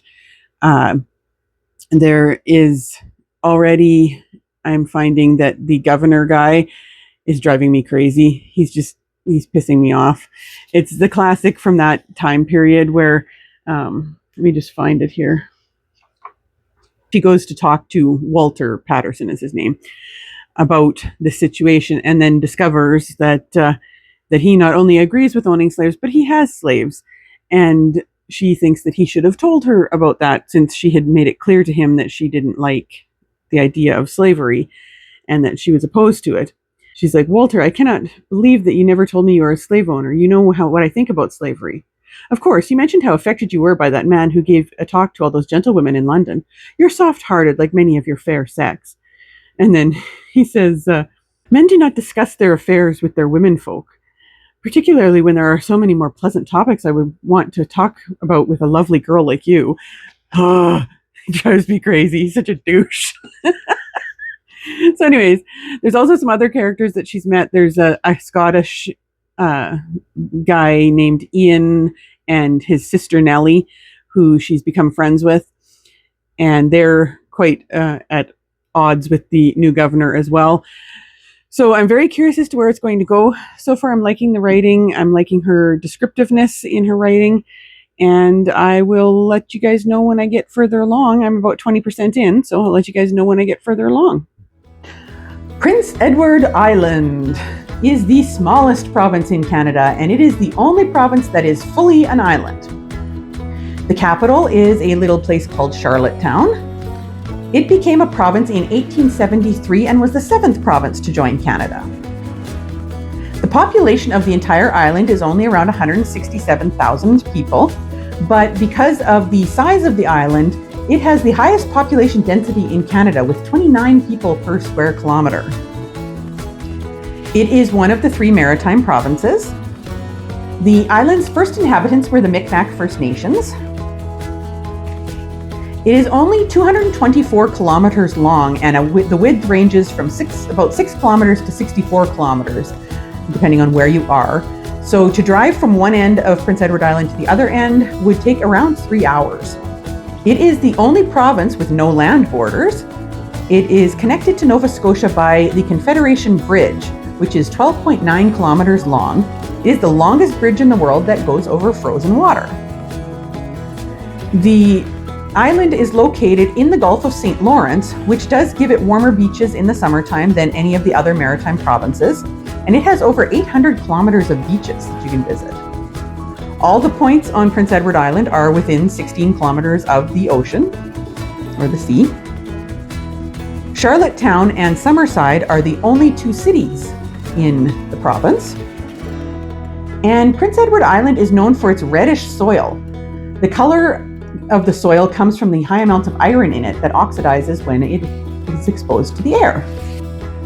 Prince Edward Island is famous for growing potatoes. It produces around a third of all of the potatoes that are made in Canada. It used to be home to moose, deer, caribou, and wolves, but now the only large animals to be found there are foxes and coyotes, large wild animals. The forest covers about half of the province, and it is known for its fishing and its seafood. It is also very well known as the home of Anne of Green Gables, which is Canada's best-selling book ever, with 50 million copies sold around the world. It's by Lucy Maud Montgomery and is a Canadian classic. There are 63 lighthouses on the island, and 35 of them are still active. I have hit 50% in Bound by Teresa Redmond. I am really enjoying this one. I like the characters. I am really enjoying Susanna and Nellie and Ian in particular, and I am rooting for them. The governor, Walter, continues to drive me nuts. He is such a conniving, dirty little man. He's driving me up the wall. But I am liking the writing. I'm liking where the plot is going.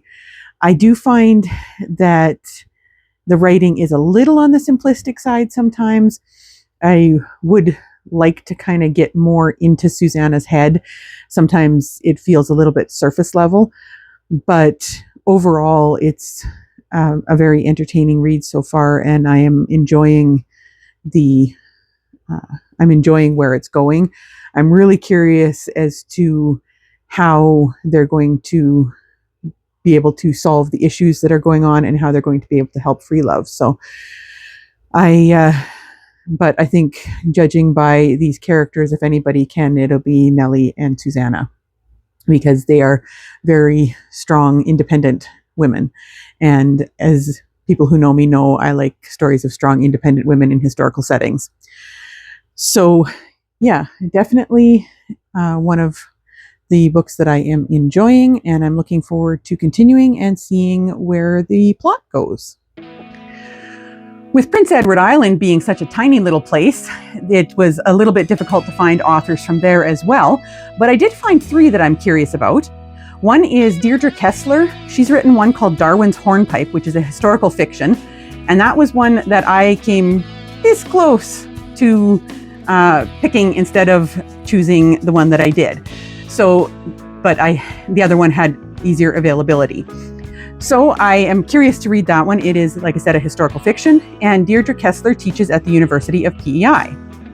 Another one that I thought would be interesting is by Katie Mack. She's written one called Ken's Corner, which is a bit of a noir.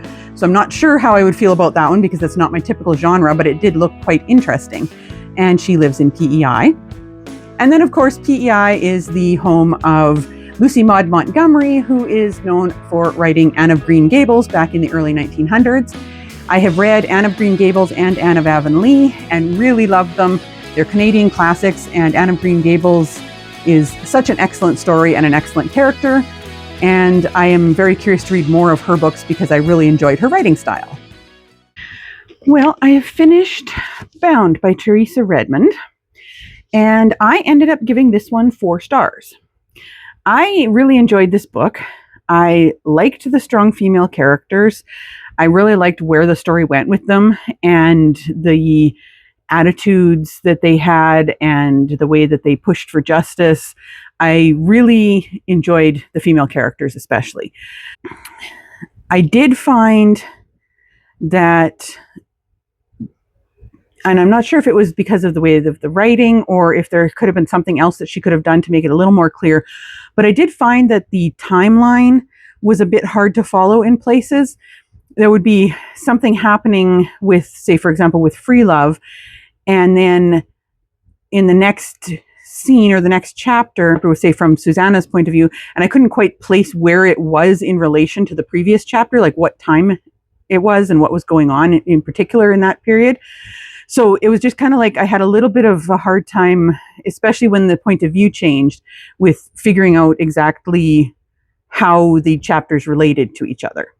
So that was my only real quibble with it. I definitely enjoyed it. I would definitely read more from Teresa Redmond. And I know she has another one that just came out recently here that is in the same world as this one. So I'm very interested in checking that one out. So that is my book for Prince Edward Island. And let's move on to our final location across Canada.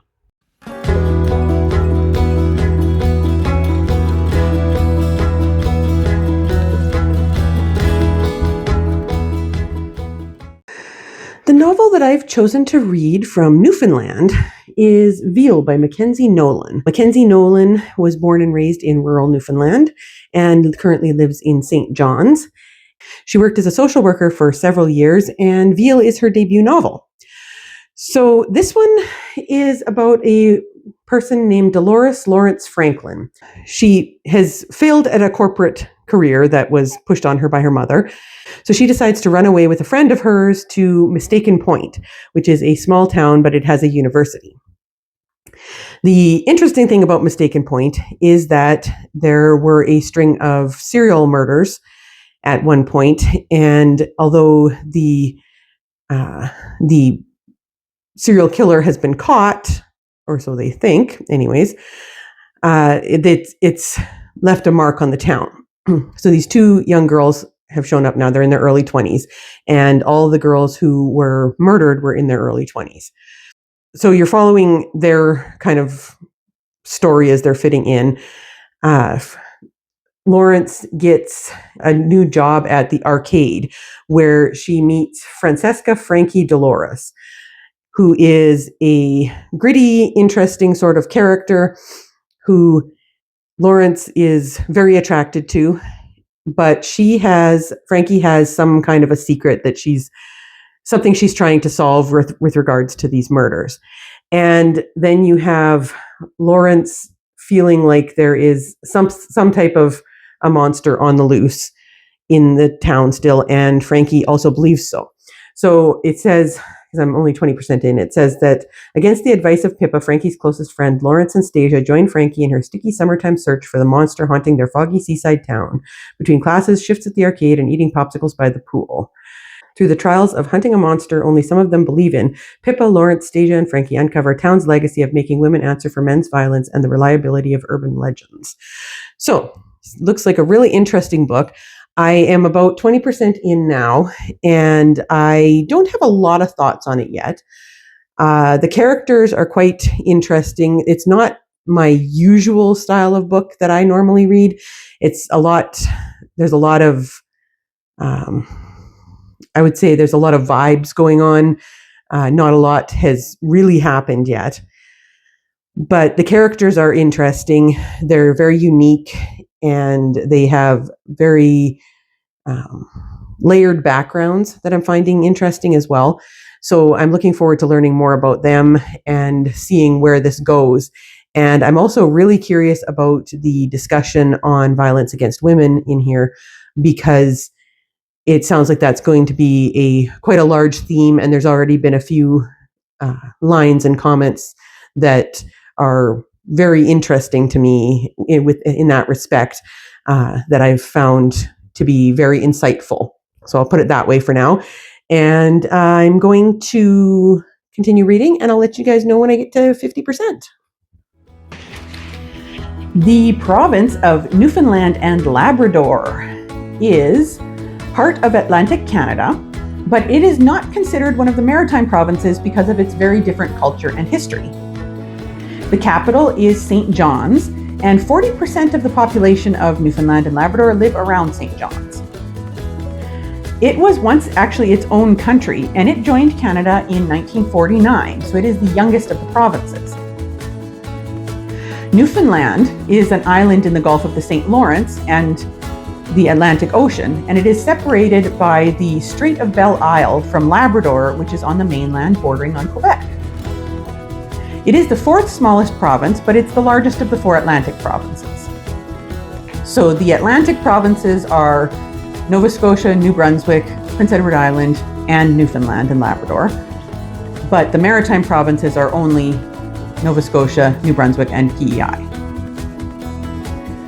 Labrador takes up 71% of the province, but has only 6% of the population. The island itself was originally inhabited by the Beothuk people, but unfortunately disease brought by European settlers killed off the entire population. The province is home to the Inuit and Innu people in the far north and on the Labrador coast, and the Micmac people on the island. 97% of Newfoundlanders speak English, but the local dialect is called Newfoundland English, and it differs quite a lot from the rest of Canada. 95% of North American puffins call Newfoundland home. That's kind of an interesting fun fact. Another interesting fact is that there is a place in Newfoundland called L'Anse-aux-Meadows on the northern tip of the island, and that is the site of the first European settlement in North America. The Vikings very briefly settled there around 1,000 years ago. One of the best places to see icebergs in Canada is around St. John's. There are about 400 to 800 of them that make it that far south annually. There are around 7,000 islands included in Newfoundland and Labrador, and most of the people there work in the fishing industry. More people work in the fishing industry in Newfoundland than in any other of the areas of Canada. And another interesting fact about Newfoundland is that it has some of the oldest rocks in the world. Oscar and I have been reading tonight, haven't we, Oscar? We have been reading, what have we been reading, Oscar? Veal by Mackenzie Nolan. So I have gotten to 50% in this book, so right around halfway there. And I'm still enjoying it. I'm actually enjoying it more than I was at the beginning because I'm starting to really get more fascinated by the characters. She definitely has an interesting writing style that it took me a little bit to kind of get into the heads of the characters at first, and not a lot has happened plot-wise. It's not a plot-heavy story, but it's more about the people and about the vibe. You've got this small town or small city where women are in danger and the police don't take anything seriously. The men in the town don't take things seriously, other than that they like to go after women. So there's that whole undercurrent of danger for the main characters. And then they're searching for what they think is this monster that's killing these girls. But you don't know whether it's a real monster or if it's a human monster or what it is, or if it's going to end up being a metaphor in the end. I don't know. But overall, it's very vibey, I would say. Like I said, there's not a lot that is happening plot-wise, but it's very vibey. There have been a couple of big reveals in the first half here that I wasn't expecting and that surprised me. And then there is an event that just recently happened that's going to kind of ramp the plot up a bit, I think. But it definitely, once again, is not the plot. I don't think is the real point. It's more of the undercurrents in the town, the feeling of how unsafe it is for the women there, and the violence against women happening, and the overall feeling of everything. She definitely writes with a lot of descriptive feeling for the place. When it's a super hot, sticky summer, you can feel the heat, and you can feel what the characters are feeling when they describe it. So that part is very, very well written. So, like I said, I am enjoying it so far. I have no idea yet what I'm going to rate it. I guess it'll depend on where the story goes and how I feel about the ending. But it is definitely an enjoyable read so far. It's very readable. At first, when I first started, I wasn't sure how readable it was going to be because it seemed like it was going to be a little bit more of a weird format. But then it's kind of fallen into a more predictable, understandable format. So definitely going to continue and try and finish this one as soon as I can. I found a few books that I was quite interested in for Newfoundland and Labrador. So I picked 3 of them to tell you about. One is by Michael Crummy. It is called Sweetland, and it is a historical fiction that looked quite interesting. He was born in Newfoundland and lives in St. John's. Another one is by Patrick J. Collins. He's written a few mysteries, historical mysteries. The one that I was looking at is called Murder at Lover's Leap. He lives in Newfoundland, and his books looked very interesting. There are several historical mysteries, and as everybody who knows me knows, if you mix history and mystery, you've got my ultimate favorite genre. Another one that I thought looked really interesting is by Emily Heptich. It's called Alone on the Trail, and it is a thriller that looked like it would be really, really good. It has to do with someone being out in the wilds and encountering things that they do not, that they haven't planned for. Emily Heptich is from Mount Pearl, Newfoundland. Well, last night I finished reading Veal by Mackenzie Nolan. So this one was a really interesting book. I ended up giving it 3.5 stars. I really found the characters to be very compelling. They had a lot of layers to them, and I really enjoyed their voices. They had really unique voices. I didn't necessarily see where the story was going, but there were parts of it that I did kind of figure out. There's a lot of metaphor in the book. There was also some really interesting discussions on women's roles in society and how if you don't fall into line, you're seen as an outsider and you don't have the connection with other women. Also, how so much of women's lives revolve around men. And there was just this one part where they were talking that I just found really interesting. The main character says, "It's men," she answered simply. "The basis of correctly performing femininity is men, attraction to men, subservience to men, coddling of men, twisting yourself like a contortionist to appeal to men and setting yourself apart from the indistinguishable blob of other women." And I thought that was really an interesting thought about that, how so much of women's life revolves around men. And there was another part here that I thought was really interesting. It's in the same part of the story. One character says, "I realize that there's no other girls, no monolith of the female experience, just women who have been socialized into shaping their lives around male approval. They keep each other in line, but we can never be kept in line. We'll always be on the outside looking in." I just thought that was really interesting. So she had a lot of good things to say. I think that this book would actually be a really good discussion book for a book club if you've got people in the club who like to discuss deep topics. Or I was also thinking a university literature class where you could actually talk about the feminism and about the ways women's lives are controlled by men's thoughts and expectations, and also just the violence against women and how that is justified. Because there's parts in here where you saw something happening to a young girl and everybody just shrugged it off as, oh, she's just emotional and all this kind of thing. And yet these young boys could do just about anything they wanted and everybody, oh yeah, boys will be boys. And that's such a typical response. So yeah, that was interesting. I gave it 3.5 stars. It's not my typical sort of book, but I definitely enjoyed it and I would recommend it to a lot of people. So that concludes the trip around Canada with our visit to Newfoundland. So there you have it. Now you know as much as I know about Canada.